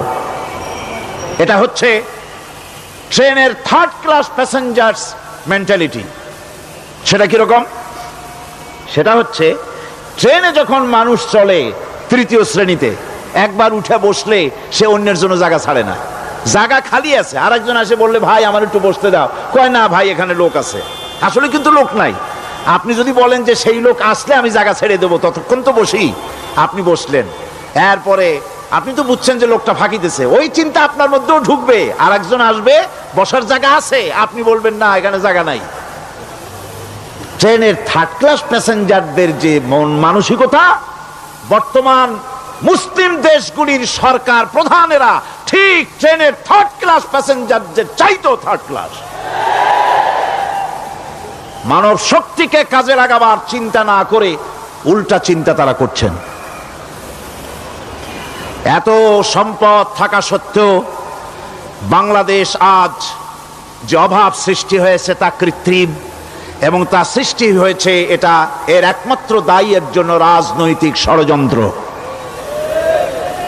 রাজনৈতিক ষড়যন্ত্রের কারণেই এই অভাব সৃষ্টি হয়েছে। গোড়া থেকেই আমাদের দেশটি ষড়যন্ত্রের শিকার। প্রথমে ব্রিটিশ বেনিয়ারা 200 বছর পর্যন্ত গোলামির জিনজির পরিয়ে দিয়েছে। 200 বছর গোলামির পর দ্বিজাতি তত্ত্ব এবং মুসলিম সংখ্যাগরিষ্ঠতার ভিত্তিতে 47-এর আজাদি, তারপর পশ্চিমাদের শোষণ বঞ্চনা থেকে মুক্তি লাভের জন্য 71-এর আজাদি, এরপরে দেশের 90% হচ্ছে মুসলমান। 90% কারা? চিল্লায় বলেন না কারা? পৃথিবীর এই দ্বিতীয় বৃহত্তম মুসলিম জনগোষ্ঠীকে খ্রিস্টান আর ইহুদিরা তারা চেয়েছে জনগণকে খ্রিস্টান বানাতে। আমাদের দেশের জনগণকে তারা চায় খ্রিস্টান বানাতে। যারা কমিউনিস্ট তারা চায় আমাদেরকে নাস্তিক বানাতে। আর পার্শ্ববর্তী দেশের পেইড এজেন্ট যারা আমাদের দেশে আছে তারা চায় পৃথিবীর নিকৃষ্টতম কুফরি মতবাদ, ধর্ম নিরপেক্ষ মতবাদের মাধ্যমে গোটা জাতিকে ধর্ম থেকে দূরে সরিয়ে দিতে চায়। সুতরাং এই ষড়যন্ত্রের শিকার হয়ে আছে বাংলাদেশ। বাংলাদেশের এই আর্থসামাজিক প্রেক্ষাপটে ইসলামের বিধান ছাড়া, আল্লাহর দেওয়া বিধান ছাড়া এর কোনো মুক্তি নাই, এর নাজাতের কোনো পথ নাই। আল্লাহ রাসূল ক্ষমতা আরোহণ করলেন, রাষ্ট্রের মালিক হলেন, প্রেসিডেন্ট হলেন। রাসূলুল্লাহ কি হলেন? আল্লাহর নবী প্রেসিডেন্ট হলেন। সমাজের গরিব দুঃখীদের ব্যাপারে নবীজি বললেন, মান তারাকা মালান ফালওয়ারসাতিহি ওয়া মান তারাকা দিয়ান আও কুল্লা ফালিয়াতিনি ফাইন্না মাওলাহু, রাওয়াহুল বুখারী। নবীজি বলেন, যে ব্যক্তি মারা গেল, মরে যাওয়ার পর তার যে সম্পদ থাকবে, এই সম্পদগুলি সে যে সন্তান স্ত্রী পুত্র যাদের রেখে গেছে তা তাদের জন্যে। আর যদি সে ঋণগ্রস্ত, যদি ঋণ অবস্থায় সংসারকে রেখে যে থাকে, তাহলে তার ঋণের বোঝা, ঋণের পরিশোধের দায়িত্ব আমি মুহাম্মদ সাল্লাল্লাহু আলাইহি ওয়াসাল্লাম নিয়ে নিলাম। সমাজের যার কোনো অভিভাবক নাই, তার অভিভাবক আমি মুহাম্মদ সাল্লাল্লাহু আলাইহি ওয়াসাল্লাম। যার কোনো অভিভাবক নাই, সেজন্য আমার কাছে চলে আসে। ইসলামী রাষ্ট্র এই বিধান পেশ করেছে। এর চাইতে সুন্দরতম বিধান পৃথিবীতে আর কেউ দিতে পারে নাই। সেজন্য সেই সমাজে চুরি বন্ধ হয়েছে, ডাকাতি বন্ধ হয়েছে, জেনা বন্ধ হয়েছে, সব বন্ধ হয়ে গিয়ে সুন্দর একটি সমাজ প্রতিষ্ঠিত হয়েছিল। আর রাসূল বলেছিলেন, খাইরুল কুরুনে কারনি, সর্বশ্রেষ্ঠ যুগ হলো আমার যুগ। সুবহানাল্লাহি বিহামদিহি। মানুষ দরজা খুলে ঘুমায়েছে, কারো ক্ষুধার কষ্ট নাই, পড়ার কষ্ট নাই, খাবারের চিন্তা নাই, চুরি ডাকাতির ভয় নাই, ভয় মুক্ত। ওই যে গতকাল বলেছিলাম, যেমন একটা সমাজ আসবে, খাব্বাব চিন্তা করো না, আমি কসম করছি এমন একটা সমাজ প্রতিষ্ঠিত হবে যেই সমাজে চুরি ডাকাতি জেনা ব্যভিচার হত্যা ধর্ষণ কোনো ভয় থাকবে না। লা ইয়াখাফু ইল্লাল্লাহ, আল্লাহ ছাড়া কারো কোনো ভয়, মনের ভিতরে ভয় থাকবে না। ওয়ালাকিন্নাকুম তাস্তাজিলুন, তোমরা বড্ড তাড়াহুড়ো করতেছো, বেসবর হচ্ছ, সবর করো, তাড়াহুড়ো করো না। এমন সমাজ আসবে। রাসূলুল্লাহ এরকম একটা সমাজ গোটা পৃথিবীবাসীকে উপহার দিতে পেরেছিলেন না পারেন নাই? পেরেছিলেন কিনা? সেই কথাই আল্লাহ রাব্বুল আলামিনের কথার সঙ্গে বার মিলান। লাইসাল বিররা আন তুওয়াল্লু বুজুহাকুম কিবালাল মাশরিকি ওয়াল মাগরিব, পূর্ব পশ্চিমে কত মাথা ঘুরালে, চেহারা ঘুরালে, এটাই কিন্তু তোমার পুণ্যবান হওয়ার জন্য, নেককার হওয়ার জন্য যথেষ্ট নয়। বরং যথেষ্ট হলো আল্লাহর প্রতি ঈমান আনো, কিতাবের প্রতি, পরকালের প্রতি, ফেরেশতার প্রতি, নবীদের পরে ঈমান আনো। আর আল্লাহর মহব্বতে, আল্লাহর প্রেমে উদ্বুদ্ধ হয়ে আর একটা বড় কাজ করো, সেটা হলো ওয়াতাল মালা আলা হুব্বিহি যাবিল কুরবা ওয়াল ইয়াতামা ওয়াল মাসাকিন ওয়াবনাস সাবিল ওয়াস-সাইলিনা ওয়া ফির রিকাবি ওয়া কামাস সালাতা ওয়া আতাজ যাকাত ওয়াল মুফুনা بعهدهم إذا عاهدوا والصابرين في البأساء والضراء وحين البأس أولئك الذين صدقوا وأولئك هم المتقون। আরেকটি গুরুত্বপূর্ণ কাজ করতে হবে আল্লাহ পরকালে বিশ্বাস করার সাথে সাথে, সেটা হলো এই, তোমাদের জানের মতো প্রিয় ধন এবং সম্পদকে আল্লাহর মহব্বতে খরচ করতে হবে। সেজদা দিয়া কপালে দাগ লাগাইছো, কিন্তু প্রতিবেশীকে সাহায্য করো নাই, গরিবদেরকে দাও নাই, এতিমকে দাও নাই, বোনকে ঠকাইছো, মেয়েকে ঠকিয়েছো, তোমার ওই সেজদায় কিয়ামতে কাজ দিবে না। প্রকৃতপক্ষের নেককার পুণ্যবান হওয়ার জন্যে গরিব জনসাধারণকে সহযোগিতা করতে হবে। এরপরে মাঝখান থেকে যেটা বাদ দিয়েছিলাম, বলেছিলাম নামাজ এবং যাকাত। আমি যাকাতটা কালকে আগে নিয়ে এসেছিলাম, নামাজটা ছিল আগে। সেই নামাজটা যেহেতু আলাদা একটা বিষয় হবে, আর যাকাতটা সাদকার সাথে সামঞ্জস্য আছে, সেই জন্য যাকাত আর সাদাকার কথাটা একসঙ্গে মিলাই বলেছিলাম। এখন শুরু করছি নামাজ। সালাত, সালাত এর আবিধানিক অর্থ হচ্ছে কোন জিনিসের দিকে মুখ ফিরানো। সালাতের অর্থ হচ্ছে নিকটবর্তী হওয়া, মুখ ঘুরানো, মুতাওয়াজ্জা হওয়া। ওই যে হযরত ইব্রাহিম আলাইহিস সালাম বলেছিলেন, ইন্নী ওয়াজ্জাহতু ওয়াজহিয়া লিল্লাযী ফাতারাস সামাওয়াতি ওয়াল আরদ। জানেন আপনারা? পড়েন, ইন্নী ওয়াজ্জাহতু ওয়াজহিয়া লিল্লাযী ফাতারাস সামাওয়াতি ওয়াল আরদা হানিফা ওয়া মা আনা মিনাল মুশরিকিন। নিশ্চয় আমার মুখ ঘুরায় দিলাম কার দিকে? যিনি আকাশ এবং জমিনের স্রষ্টা, সব কিছুর মালিক যিনি, তার দিকে আমি মুতাওয়াজ্জা হলাম। নামাজের অর্থই হচ্ছে মুতাওয়াজ্জা হওয়া, মুখ ঘুরিয়ে দেওয়া, চেহারা ঘুরিয়ে দেওয়া। আর নামাজের আরেক অর্থ হচ্ছে নিকটবর্তী থেকে আরো নিকটবর্তী হওয়া। আমরা কি নিকটবর্তী হতে চাই? না বুঝলে কবেন কি? নিকটবর্তী হইতে চাই কার? আল্লাহর। আমরা কি আল্লাহর নিকটবর্তী হতে চাই?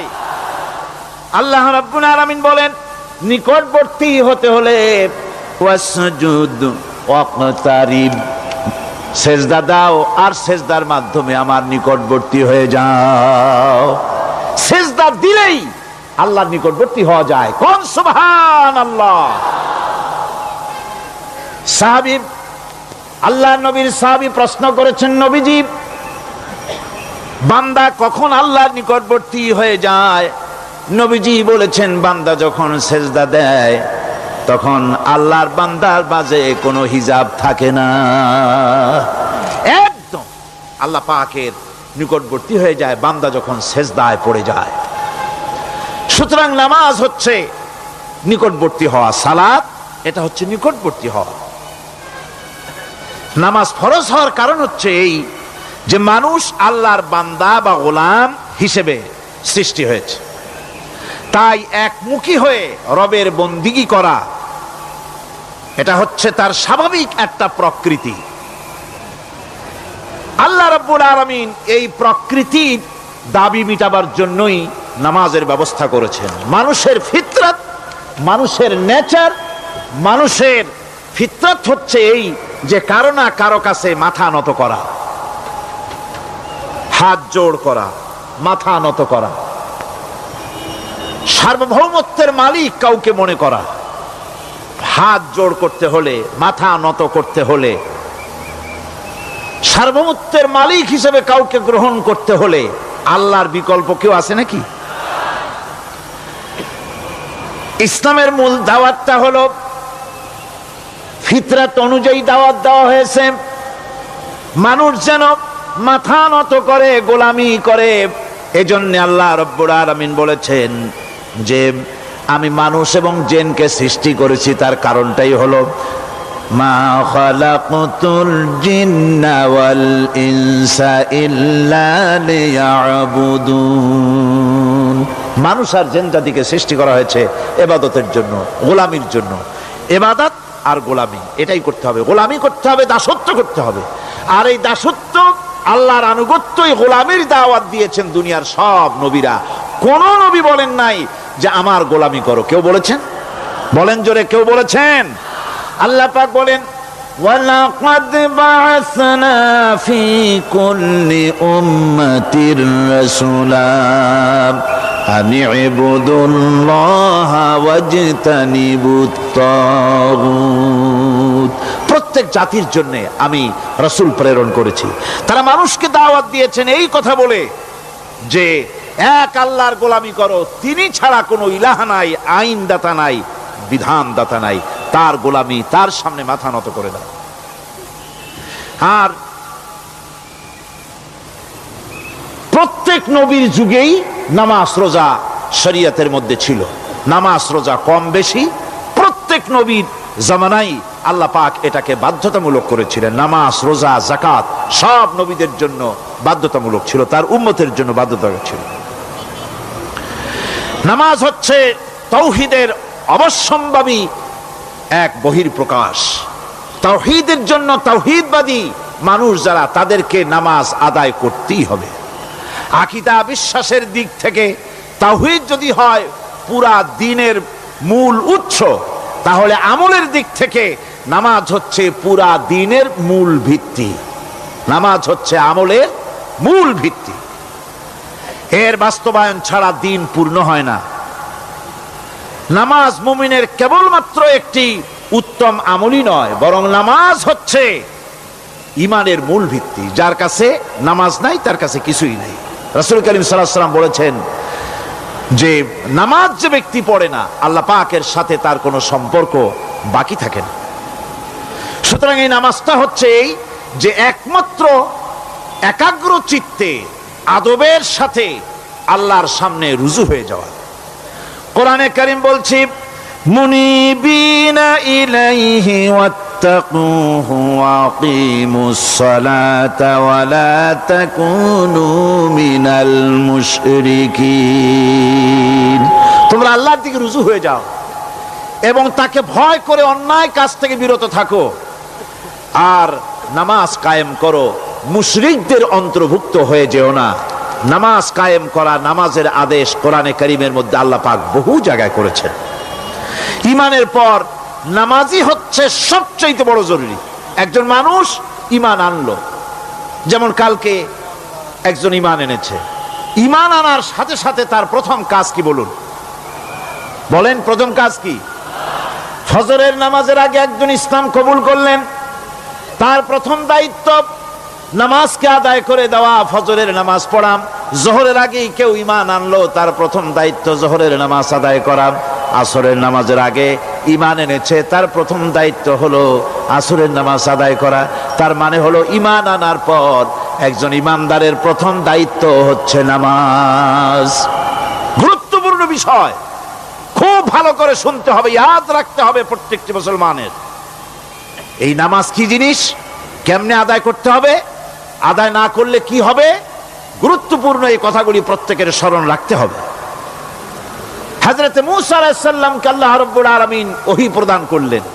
যেদিন ওহী দিলেন, ওহী দিয়ে সেই মুহূর্তে আল্লাহ পাক তাকে শোনালেন, ইন্নানি আনাল্লাহ লা ইলাহা ইল্লা আনা ফা'বুদনি ওয়া আকিমিস সালাতা লিযিকরি।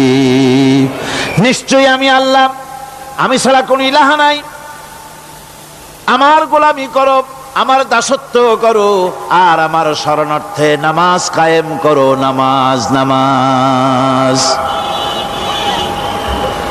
নামাজ কায়েম করতে হবে, এটাই হচ্ছে ইমানের সবচেয়ে বড় দাবি। অন্যত্র আল্লাহ পাক বলছেন, কুল ইন্না হুদাল্লাহি হুয়াল হুদা ওয়া উমিরনা লিনুসলিমা লিরাব্বিল আলামিন। হে নবী বলুন, প্রকৃতপক্ষে আল্লাহর হেদায়েত হচ্ছে সঠিক হেদায়েত। সত্যিকারের হেদায়েত কার হেদায়েত? আল্লাহ পাকের হেদায়েত। এবং তার পক্ষ থেকে নির্দেশ করা হয়েছে যে সারা জাহানের মালিকের সামনে মাথা নত করে দাও। মাথা নত করবেন কার কাছে? আল্লাহ পাকের কাছে। ওয়া আনাকিমুস সালাতা ওয়াত্তাকুহু ওয়া হুয়াল্লাযী ইলাইহি তুহশারুন। আর নামাজ প্রতিষ্ঠা করো, আল্লাহ রাব্বুল আলামিনের ভয়তে সমস্ত অপরাধমূলক কাজ থেকে, অসামাজিক কার্যকলাপ থেকে বিরত থাকেও।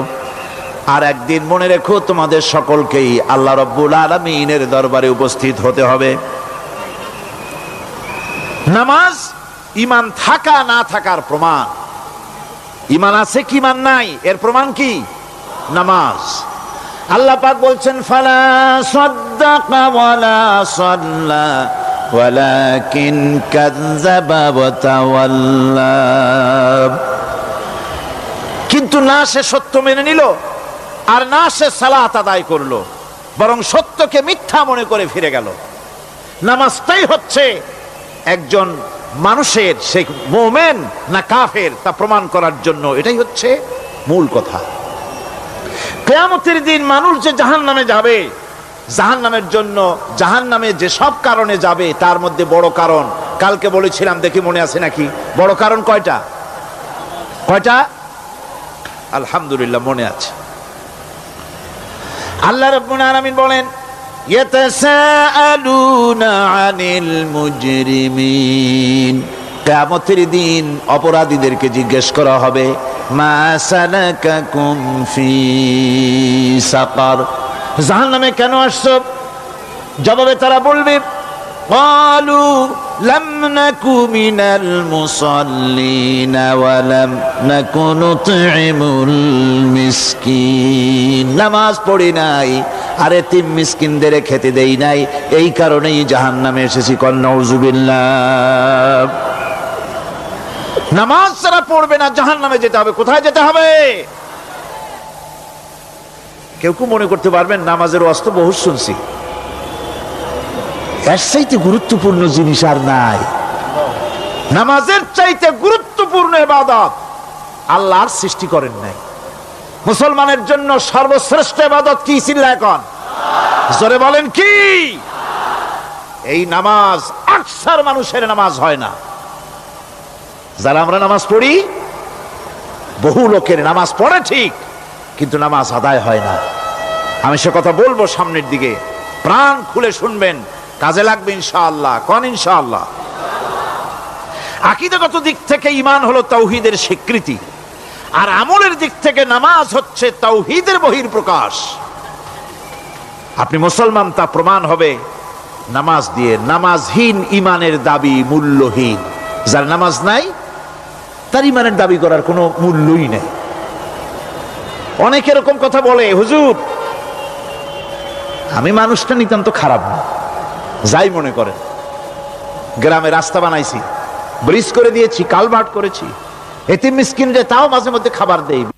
নামাজ হচ্ছে ইসলামের গণ্ডির মধ্যে প্রবেশের প্রমাণ। কোরআনে কারীম বলছে ফাইন তাবু ওয়া আকামুস সালাতা ওয়া আতাউজ যাকাতা ফাইখওয়ানুকুম ফিদ্দীন। সূরা তওবা এসেছে। তারা যদি তওবা করে আর নামাজ কায়েম করে, যাকাত যদি আদায় করে, তাহলে এখন তোমাদের সে দ্বীনি ভাই, এখন ভাই হয়ে গেল। একটু আগে ছিল কাফের মুশরিক, এখন তোমার দ্বীনি ভাই। দ্বীনের গণ্ডির মধ্যে প্রবেশ করা কলেমা পড়ার সাথে সাথেই নামাজ। নামাজ হচ্ছে দ্বীনের প্রধান গেট, দ্বীনের প্রধান তোরণ। দ্বীনের মধ্যে প্রবেশ করার জন্য এই গেট দিয়ে প্রবেশ করতে হবে। সুতরাং এই নামাজের এতই গুরুত্ব দেওয়া হয়েছে। ইসলাম যদি ক্ষমতায় আসে, আল্লাহ যেন এনে দেন, জোরে কোন আমিন। ইসলাম যদি ক্ষমতায় এসে যায়, রব্বুল আলামিন তাফসীরের মাহফিল, কোরআন সামনে নিয়ে আশা করে তোমার দরবারে দোয়া করি, এই বিশাল জনসমুদ্রের দোয়া কবুল করো মাবুদ গো, এই বাংলাদেশকে ইসলামের দেশ বানাইয়া দাও। দেশটা যদি ইসলামের হয়ে যায়, আইন যদি আল্লাহর হয়, শাসন যদি সৎ লোকেরা করে, রব্বুল আলামিন কোরআন শরীফে বলেন, তাহলে তারা 4টা কাজ করবে। আল্লাযীনা মাক্কান্নাহুম ফিল আরদ আকামুস সালাতা ওয়া আতাউজ যাকাত ওয়া আমারু বিল মা'রুফি ওয়া নাহাউ আনিল মুনকার। মুমিনরা ক্ষমতায় এসে প্রথম যে কাজটা করবে, প্রথমে ক্ষমতায় এসেই নামাজ বাধ্যতামূলক করবে। প্রথম কি? ওয়াজ নসিহতে অনুরোধ করা হবে না, বাবাজিরা আল্লাহর রাস্তায় নামাজটা পড়ে না। রেডিও এবং টেলিভিশনের মাধ্যমে রাষ্ট্রপ্রধান অর্ডার করে দিবেন, আজ থেকে বাংলাদেশের 12 কোটি তাওহীদি জনতা, নারী পুরুষ যারা আকেল বালিগ, সকলের জন্য নামাজ বাধ্যতামূলক, নামাজ পড়তেই হবে। এটা অর্ডার। বেলা যখন 1টা বেজে যাবে, বেলা যখন 1টা বাজবে, সমস্ত মসজিদে আজান শুরু হয়ে যাবে। আজানের সাথে সাথে অফিস, আদালত, কল কারখানা, ক্ষেত খামার, শিক্ষাঙ্গন সব ডেডলক হয়ে যাবে। আধা ঘন্টার জন্য বন্ধ হয়ে যাবে। যারা মুসলমান অফিসে, কলেজে, ইউনিভার্সিটিতে, সর্বত্র তারা নামাজের জন্য প্রস্তুতি নেবেন। আধা ঘন্টার ভিতরে নামাজ আর খানা সেরে আবার কলেজ চলবে, বিশ্ববিদ্যালয় চলবে, কল চলবে, কারখানা চলবে, ক্যান্টনমেন্ট চলবে, সেক্রেটারিয়েট চলবে, সব আপন গতিতে চলতে থাকবে। আল্লাহর রহমত, বরকত আকাশ ফেরে নাজিল হয়ে যাবে। আর এই অর্ডার যে দেওয়া হবে, নামাজ পড়বেন সেখানে। থানায় যখন আজান হবে, থানায় আজান হয়ে গেছে, থানার স্টাফ পুলিশ যারা আছে জামাতে খাড়া হয়ে যাবে, ইমামতি করবেন ওসি সাহেব। এসপির অফিসে এসপি সাহেব ইমামতি করবেন, ডিসি সাহেব তার অফিসে ইমামতি করবেন, মন্ত্রী সেক্রেটারিয়েট ইমামতি করবেন, প্রেসিডেন্ট বঙ্গভবন ইমামতি করবেন, বিশ্ববিদ্যালয়ের ভাইস চ্যান্সেলরের ইমামতিতে সে জায়গার মুসলমান ছাত্র ছাত্রী, শিক্ষক শিক্ষয়িত্রী এক জামাতে নামাজ আদায় করবে। এই যদি হয় চিত্র দেশের, অপরাধ থাকবে? থানায় ওসি সাহেব নিজেই যদি জামাতের ইমামতি করেন, এইভাবে নামাজ আদায় করেন পুলিশদের নিয়ে জামাতে, ঘুষ আর খাবে তারা? এসপি সাহেবের অফিসে, ডিসি সাহেবের অফিসে মন্ত্রীরা যদি এভাবে নামাজ কায়েম করে, তাহলে কি অন্যায় অপরাধ কিছু থাকবে সমাজে? থাকবে না। সুতরাং নামাজ বাধ্যতামূলক করে দেওয়া হবে। নামাজ বাধ্যতামূলক, সকলকে নামাজ পড়তে হবে। নামমাত্র মুসলিম জাতির রাষ্ট্র ক্ষমতা গ্রহণ করাই হলো ইসলামী শাসন ব্যবস্থা নয়। ইসলাম ক্ষমতায় গিয়া অমুসলিমদের উপরে শাসন জারি করবে, আর অন্যান্য সরকারের মতো আমোদ ফুর্তি করে রাস্তাঘাট বানায় টানা এসিতে শুয়ে থাকবে, তা না। রাস্তা হবে, ঘাট হবে, কলেজ হবে, সব হবে, কিন্তু যারা মুসলমান তাদেরকে নামাজ পড়তে হবে। গোটা জনগণকে শাসক আর শাসিত উভয় গোলাম হবে আল্লাহ। উভয় গোলাম হবে কার? তখন প্রেসিডেন্টের বাবার ক্ষমতা নাই নিজের কোন আইন চালু করে, পার্লামেন্টের বাবার ক্ষমতা নাই ইসলামের বিরুদ্ধে টু শব্দটি করতে পারে। সেখানে শাসক আর শাসিত, শাসক আর শাসিত হয়ে যাবে একজন এক হুকুমদাতার গোলাম। সেই হুকুমদাতাকে ইনিল হুকুমু ইল্লা লিল্লাহ আলা লাহুল খালকু ওয়াল আমর। প্রেসিডেন্ট থেকে শুরু করে শাসক আর শাসিত সব আইন মানবে ওই আল্লাহ রব্বুল আলামিনের, যিনি এই তামাম জাহান সৃষ্টি করেছেন। সৃষ্টি যার আইন চলবে সেই আল্লাহ রব্বুল আলামিনের, এবং তার আইনের সার্বিক অনুসরণ করে চলতে হবে সকলকে। এক কথায় ইসলামী সরকারের সমস্ত ক্ষমতা ব্যয় হবে নামাজ কায়েম করা আর যাকাত আদায় করার ব্যাপারে। নামাজ যদি কায়েম হয়ে যায়, যাকাত যদি আদায় করা হয়, দুঃখ, দারিদ্র, কষ্ট কিছুই থাকবে না, বেকার সমস্যা থাকবে না। সমস্ত বেকারদেরকে চাকরি না পাওয়া পর্যন্ত বেকার ভাতা দেওয়া হবে। বুড়ো মানুষেরা যখন বুড়ো হয়ে যায়, ছেলের কাছে আদর নাই, বউর কাছে কদর নাই, আর ছেলে বউ বদদোয়া করতে থাকে, বুড়েরা মরে না কেন? আছে না আমাদের সমাজে? ইসলামী সরকার এলে পরে এই বৃদ্ধ মানুষদের ব্যবস্থা করা হবে, তাদের প্রতি এই ধরনের অসদাচরণ কেউ করতে সাহস পাবে না। সুতরাং নামাজ প্রতিষ্ঠা এবং যাকাত আদায় হলেই সমাজের অন্যায় অবিচার যা আছে তার 12 আনাই বিলুপ্ত হয়ে যাবে। কোন আলহামদুলিল্লাহ। তখন চাকরিতে প্রমোশন হবে নামাজের ভিত্তিতে। এখন প্রমোশন হয় কে কত ঘুষ খাইতে পারে, কে কত সরকারের দালালি করে বিবেকের বিরুদ্ধে বিরোধী দলকে বেশি করে পেটাতে পারে, এর উপরে ভিত্তি করে প্রমোশন হয়। ইসলামী সরকার যখন আসবে, ইসলামী সরকার যখন প্রতিষ্ঠিত হয়ে যাবে, তখন চাকরির প্রমোশন নির্ভর করবে তার সুন্দর চরিত্র আর নামাজের পাবন্দির উপরে ভিত্তি করে। সমাজে দুঃখ দুর্দশা থাকবে? যেরকম থাকবে, থাকবেন। আমার ভাইয়েরা, নামাজ হচ্ছে আল্লাহ রাব্বুল আলামিনের সাহায্য লাভের একমাত্র মাধ্যম। আল্লাহর কাছে যদি সাহায্য পেতে চাই তাহলে নামাজ লাগবে। লাগবে কি কোন? وَلَقَدْ أَخَذَ اللَّهُ مِيثَاقَ بَنِي إِسْرَائِيلَ وَبَعَثْنَا مِنْهُمُ 12 نَقِيًّا وَقَالَ اللَّهُ إِنِّي مَعَكُمْ লাইন আকামতুমুস সালাম।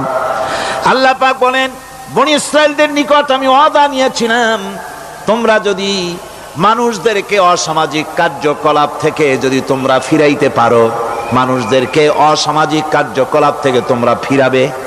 12টা গোত্রের জন্য 12 জন নকিব নির্দিষ্ট করে দেওয়া হলো, তাদের দায়িত্ব দেওয়া হলো।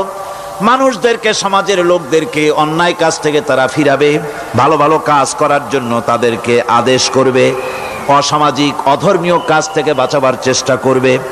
এইটা যদি তোমরা করো তাহলে আমি তোমাদের সাথে আছি। শর্ত হলো একটা, তোমাদেরকে নামাজ কায়েম করতে হবে। নামাজ যদি কায়েম করো আমার মদদ তোমাদের জন্য অবধারিত হবে। নামাজ প্রতিষ্ঠা করলেই আল্লাহর সাহায্য লাভ করা যায় জীবনের সকল ক্ষেত্রে। নামাজ হচ্ছে অপকর্মের প্রতিবন্ধক। নামাজ পড়লে অন্যায় কাজ থেকে বাঁচার পথ। অন্যায় থেকে বাঁচাই কিসে? নামাজ। আল্লাহ রাব্বুল আলামিন বলেন, উতলু মা উহিয়া ইলাইকা মিনাল কিতাবি ওয়া কিমিস সালাম ইন্নাস সালাতা তানহা আনিল ফাহশাই ওয়াল মুনকার। হে নবী, এই কিতাব তেলাওয়াত করো, যা তোমার প্রতি অবতীর্ণ করা হয়েছে, এই কিতাব তেলাওয়াত করো আর নামাজকে প্রতিষ্ঠা করো। নিঃসন্দেহে নামাজ মানুষকে পাপাচার থেকে বাঁচায়া দেয়। অশ্লীলতা, পাপাচার থেকে মানুষকে বাঁচায় কে? জোরে চিল্লায় কোন কে? নামাজ। এই নামাজ মানুষকে অন্যায় কাজ থেকে বাঁচায় দেয়। নামাজ যে মানুষকে অন্যায় কাজ থেকে বাঁচায়, কেমনে বাঁচায়?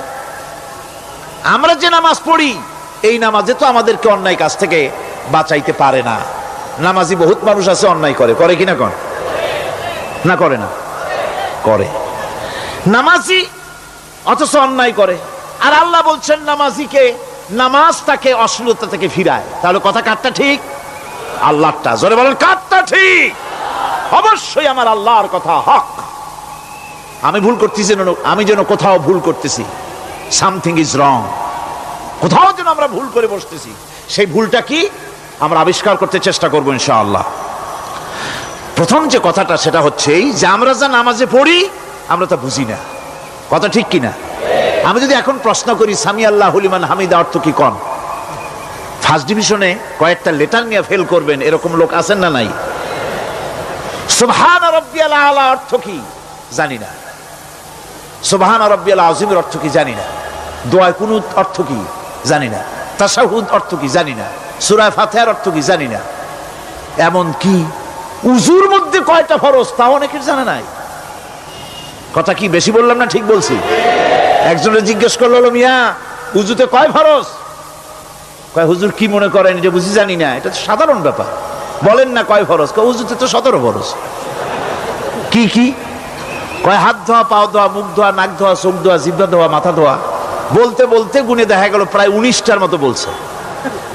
বলা হলো, মিয়া বললেন আপনি উযুতে ফরজ 17টা, কইলেন আপনি 19টা। কয় হুজুর জানি আরো, বলি না আপনাদের ভয়তে।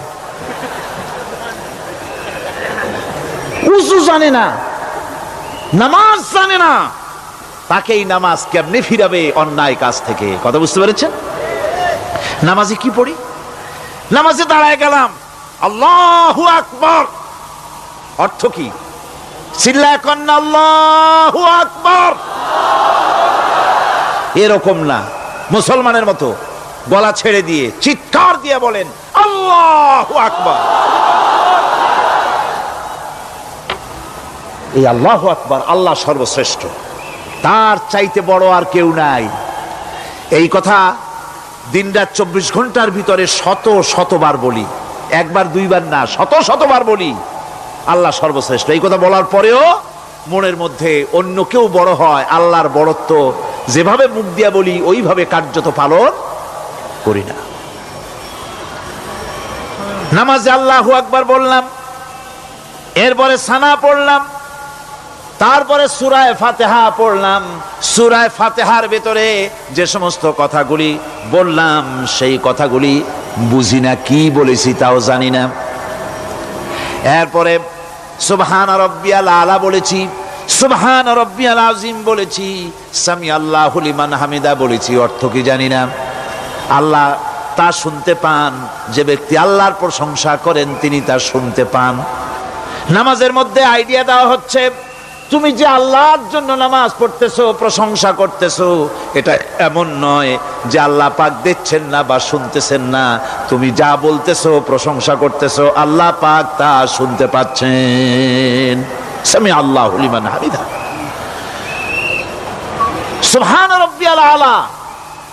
আমি মহান সর্বশ্রেষ্ঠ আল্লাহ রাব্বুল আলামিনের পবিত্রতা ঘোষণা করছি, আমি তার প্রশংসা করছি। সূরা ফাতিহার কি আমরা বলি আপনারা ব্যাখ্যা দেখে বুঝে নিয়েন, সেগুলি আমি এখানে বলে বাকি কথা সব শেষ করতে পারবো না। এরপরে আমরা নামাজের মধ্যে দোয়া কুনুত পড়ি। সেই দোয়া কুনুতে যে কি ওয়াদাটা করি, অন্তত আমার তো মনে হয় সাধারণ মানুষের মধ্যে 99.9 লোকেরা জানে না দোয়া কুনুতে কি পড়ে, অর্থ বোঝে না। দোয়া কুনুতের মধ্যে বলা হচ্ছে, আল্লাহুম্মা ইন্না নাস্তাঈনুকা, আয় আল্লাহ আমি তোমার কাছে সাহায্য চাই।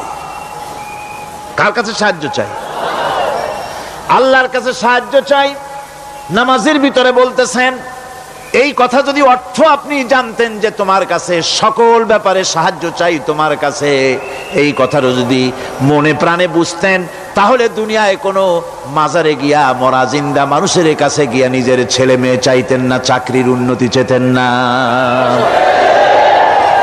আপনি নামাজের ভিতরে বলতেছেন আপনার কাছে, আয় আল্লাহ আপনার কাছে সর্বপ্রকারের সাহায্য আপনার কাছে চাই। নামাজের ভিতরে কিসের মধ্যে বলতেছেন? বিশ্বাস যদি করতেন, যদি বুঝতেন, তাহলে যত বড় পীর আসুক দেশ থেকে আর বিদেশ থেকে, সন্তান চাওয়ার জন্য পাগল হয়ে পায়ের উপরে পড়ে থাকতেন না, আল্লাহর কাছেই চাইতেন। কার কাছে চাইতেন? এরপরে বলতেছেন, আস্তাগফিরুকা, তোমার কাছে ক্ষমা চাই, গুনাহ করেছি, অনেক গুনাহ করেছি, তোমার কাছে ক্ষমা চাই, কারণ সাহায্য করতে পারো তুমি, গুনাহ মাফ করতে পারো তুমি। গুনাহ মাফ করার ক্ষমতা কি আছে পৃথিবীর কারো? আকাশে জমিনে আল্লাহ ছাড়া মানুষের গুনাহ কেউ মাফ করতে পারে? এরপরে বলতেছি, অনুমিনু বিকা, আয় আল্লাহ আমি তোমার উপর ঈমান এনেছি, পরিপূর্ণভাবে তোমার উপরে ঈমান এনেছি। ওয়া নাতাওয়াক্কালু আলাইক, আর তোমার উপরেই কেবলমাত্র ভরসা করেছি। ঈমান এনেছি তোমার উপরে, ভরসা করছিও তোমার উপরে। এই কথাগুলি যদি আমরা বুঝতাম, তাহলে আত্মাটা বড় হয়ে যেত, মাথাটা আল্লাহ ছাড়া কারো সামনে নত হতো না। ঠিক না বেটি? আল্লাহ ছাড়া কারো সামনে মাথা নত হতো না। আল্লাহর উপরই ভরসা, তোমার উপর ভরসা করছি, তোমার উপর ঈমান এনেছি। এরপরে বলছি, ওয়ানুসনি আলাইকাল খায়র, সর্বপ্রকার কল্যাণের সাথে তোমার প্রশংসা করতেছি। ওয়ানাশকুরুকা, আর তোমার কৃতজ্ঞতা স্বীকার করছি, আমি তোমার শুকর আদায় করি, সর্ব ব্যাপারে তোমার শুকর আদায় করি। আর কি করি? ওয়ালা নাকফুরুকা, আমি কুফরি করি না, অকৃতজ্ঞ নই, আমি তোমার কৃতজ্ঞ বান্দা, আমি অকৃতজ্ঞ নই। একথা আপনি নামাজের মধ্যে বলেন, কিন্তু কৃতজ্ঞতা স্বীকার করেন না।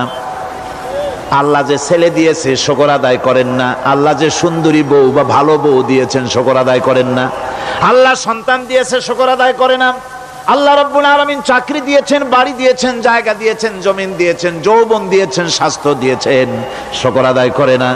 আল্লাহ পাক বলেন, বান্দারে যে অবস্থায় থাকো শুকর আদায় করো।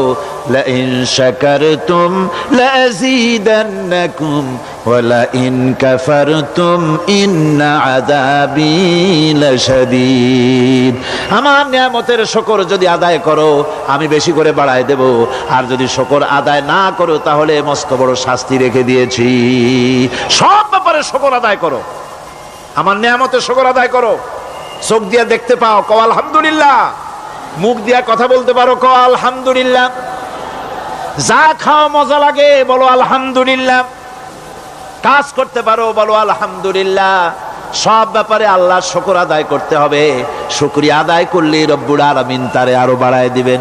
এই কথাই বলতেছি, আল্লাহ শুকর করি আর তোমার সাথে আমি কুফরি করি না, কৃতজ্ঞ আমি নই। ওয়া নাখলাউ ওয়া নাতরুকু মান ইয়াফজুরুকা, আর আমি ওয়াদা করতেছি এই কথা, তোমার সাথে যারা প্রকাশ্য দুশ্মনী করে, যারা প্রকাশ্য গুনার মধ্যে লিপ্ত আছে আর তোমার সাথে দুশ্মনী করে, ওদের সাথে আমার সমস্ত সম্পর্ককে ছিন্ন করে দিলাম। দেখছেন নামাজে কি কইলেন আপনি? আপনি নামাজে কত বড় কথা বললেন, ওয়ানাতুরুকু মাইয়া ফুজুরুকা। আয় আল্লাহ, আমি ওয়াদা করছি তোমার সাথে যারা দুশ্মনী করে, যারা প্রকাশ্য গুনাহ করে, তাদেরকে আমি পরিত্যাগ করছি, তাদের সাথে আমার কোনো সম্পর্ক নাই। এই কথা বলার পরে আপনার সম্পর্ক কার সাথে একটু চিন্তা করেন তো। আপনার বন্ধু কারা? ইলেকশন আসলে ভোট দেন কাদেরকে? কাদের চা খাওয়ান, কাদের চান্দা দেন? একটু চিন্তা করেন, অঙ্কের সাথে মিলাই নেন। তাহলে দেখুন, মুখে বলে এক কথা, কাজে করে আর একটা। আরে কি কয়? চিল্লায় কোন? আরে কি কয়? আর এই মুনাফিকি করতেছেন কার সাথে? আল্লাহর সাথে। কোন নাউজুবিল্লাহ।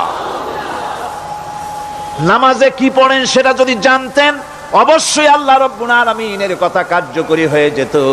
ইন্নাস সালাতা তানহা আনিল ফাহশাই ওয়াল মুনকার। নামাজ মানুষকে পাপের কাজ, অশ্লীলতা থেকে ফিরাতে পারে। আল্লাহ ইন্না বসায়ছেন, নিশ্চয়ই, বেশক, অবশ্যই নামাজ পাপ থেকে ফিরাবে। কিন্তু কেমনে ফিরাবে নামাজ তো বুঝি না।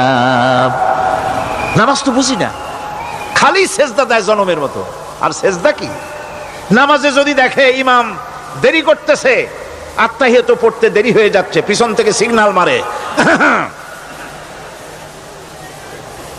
ঠিক কিনা?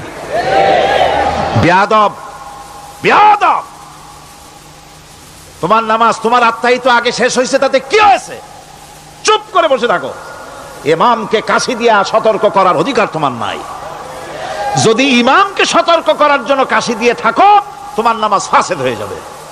এটা ফাজলামি করার জায়গা না, এটা নামাজ। এর নাম কি? ধীরে সুস্থে নামাজ পড়তে হবে। অনেকে মসজিদটালে মনে করে জেলখানা, ঢুকতে যত দেরি, বেরোতে পারলে যেন বাসে যান ছটফট করে। সিনেমার মধ্যে গিয়ে ঘন্টার পর ঘন্টা বসে থাকে, খারাপ লাগে না?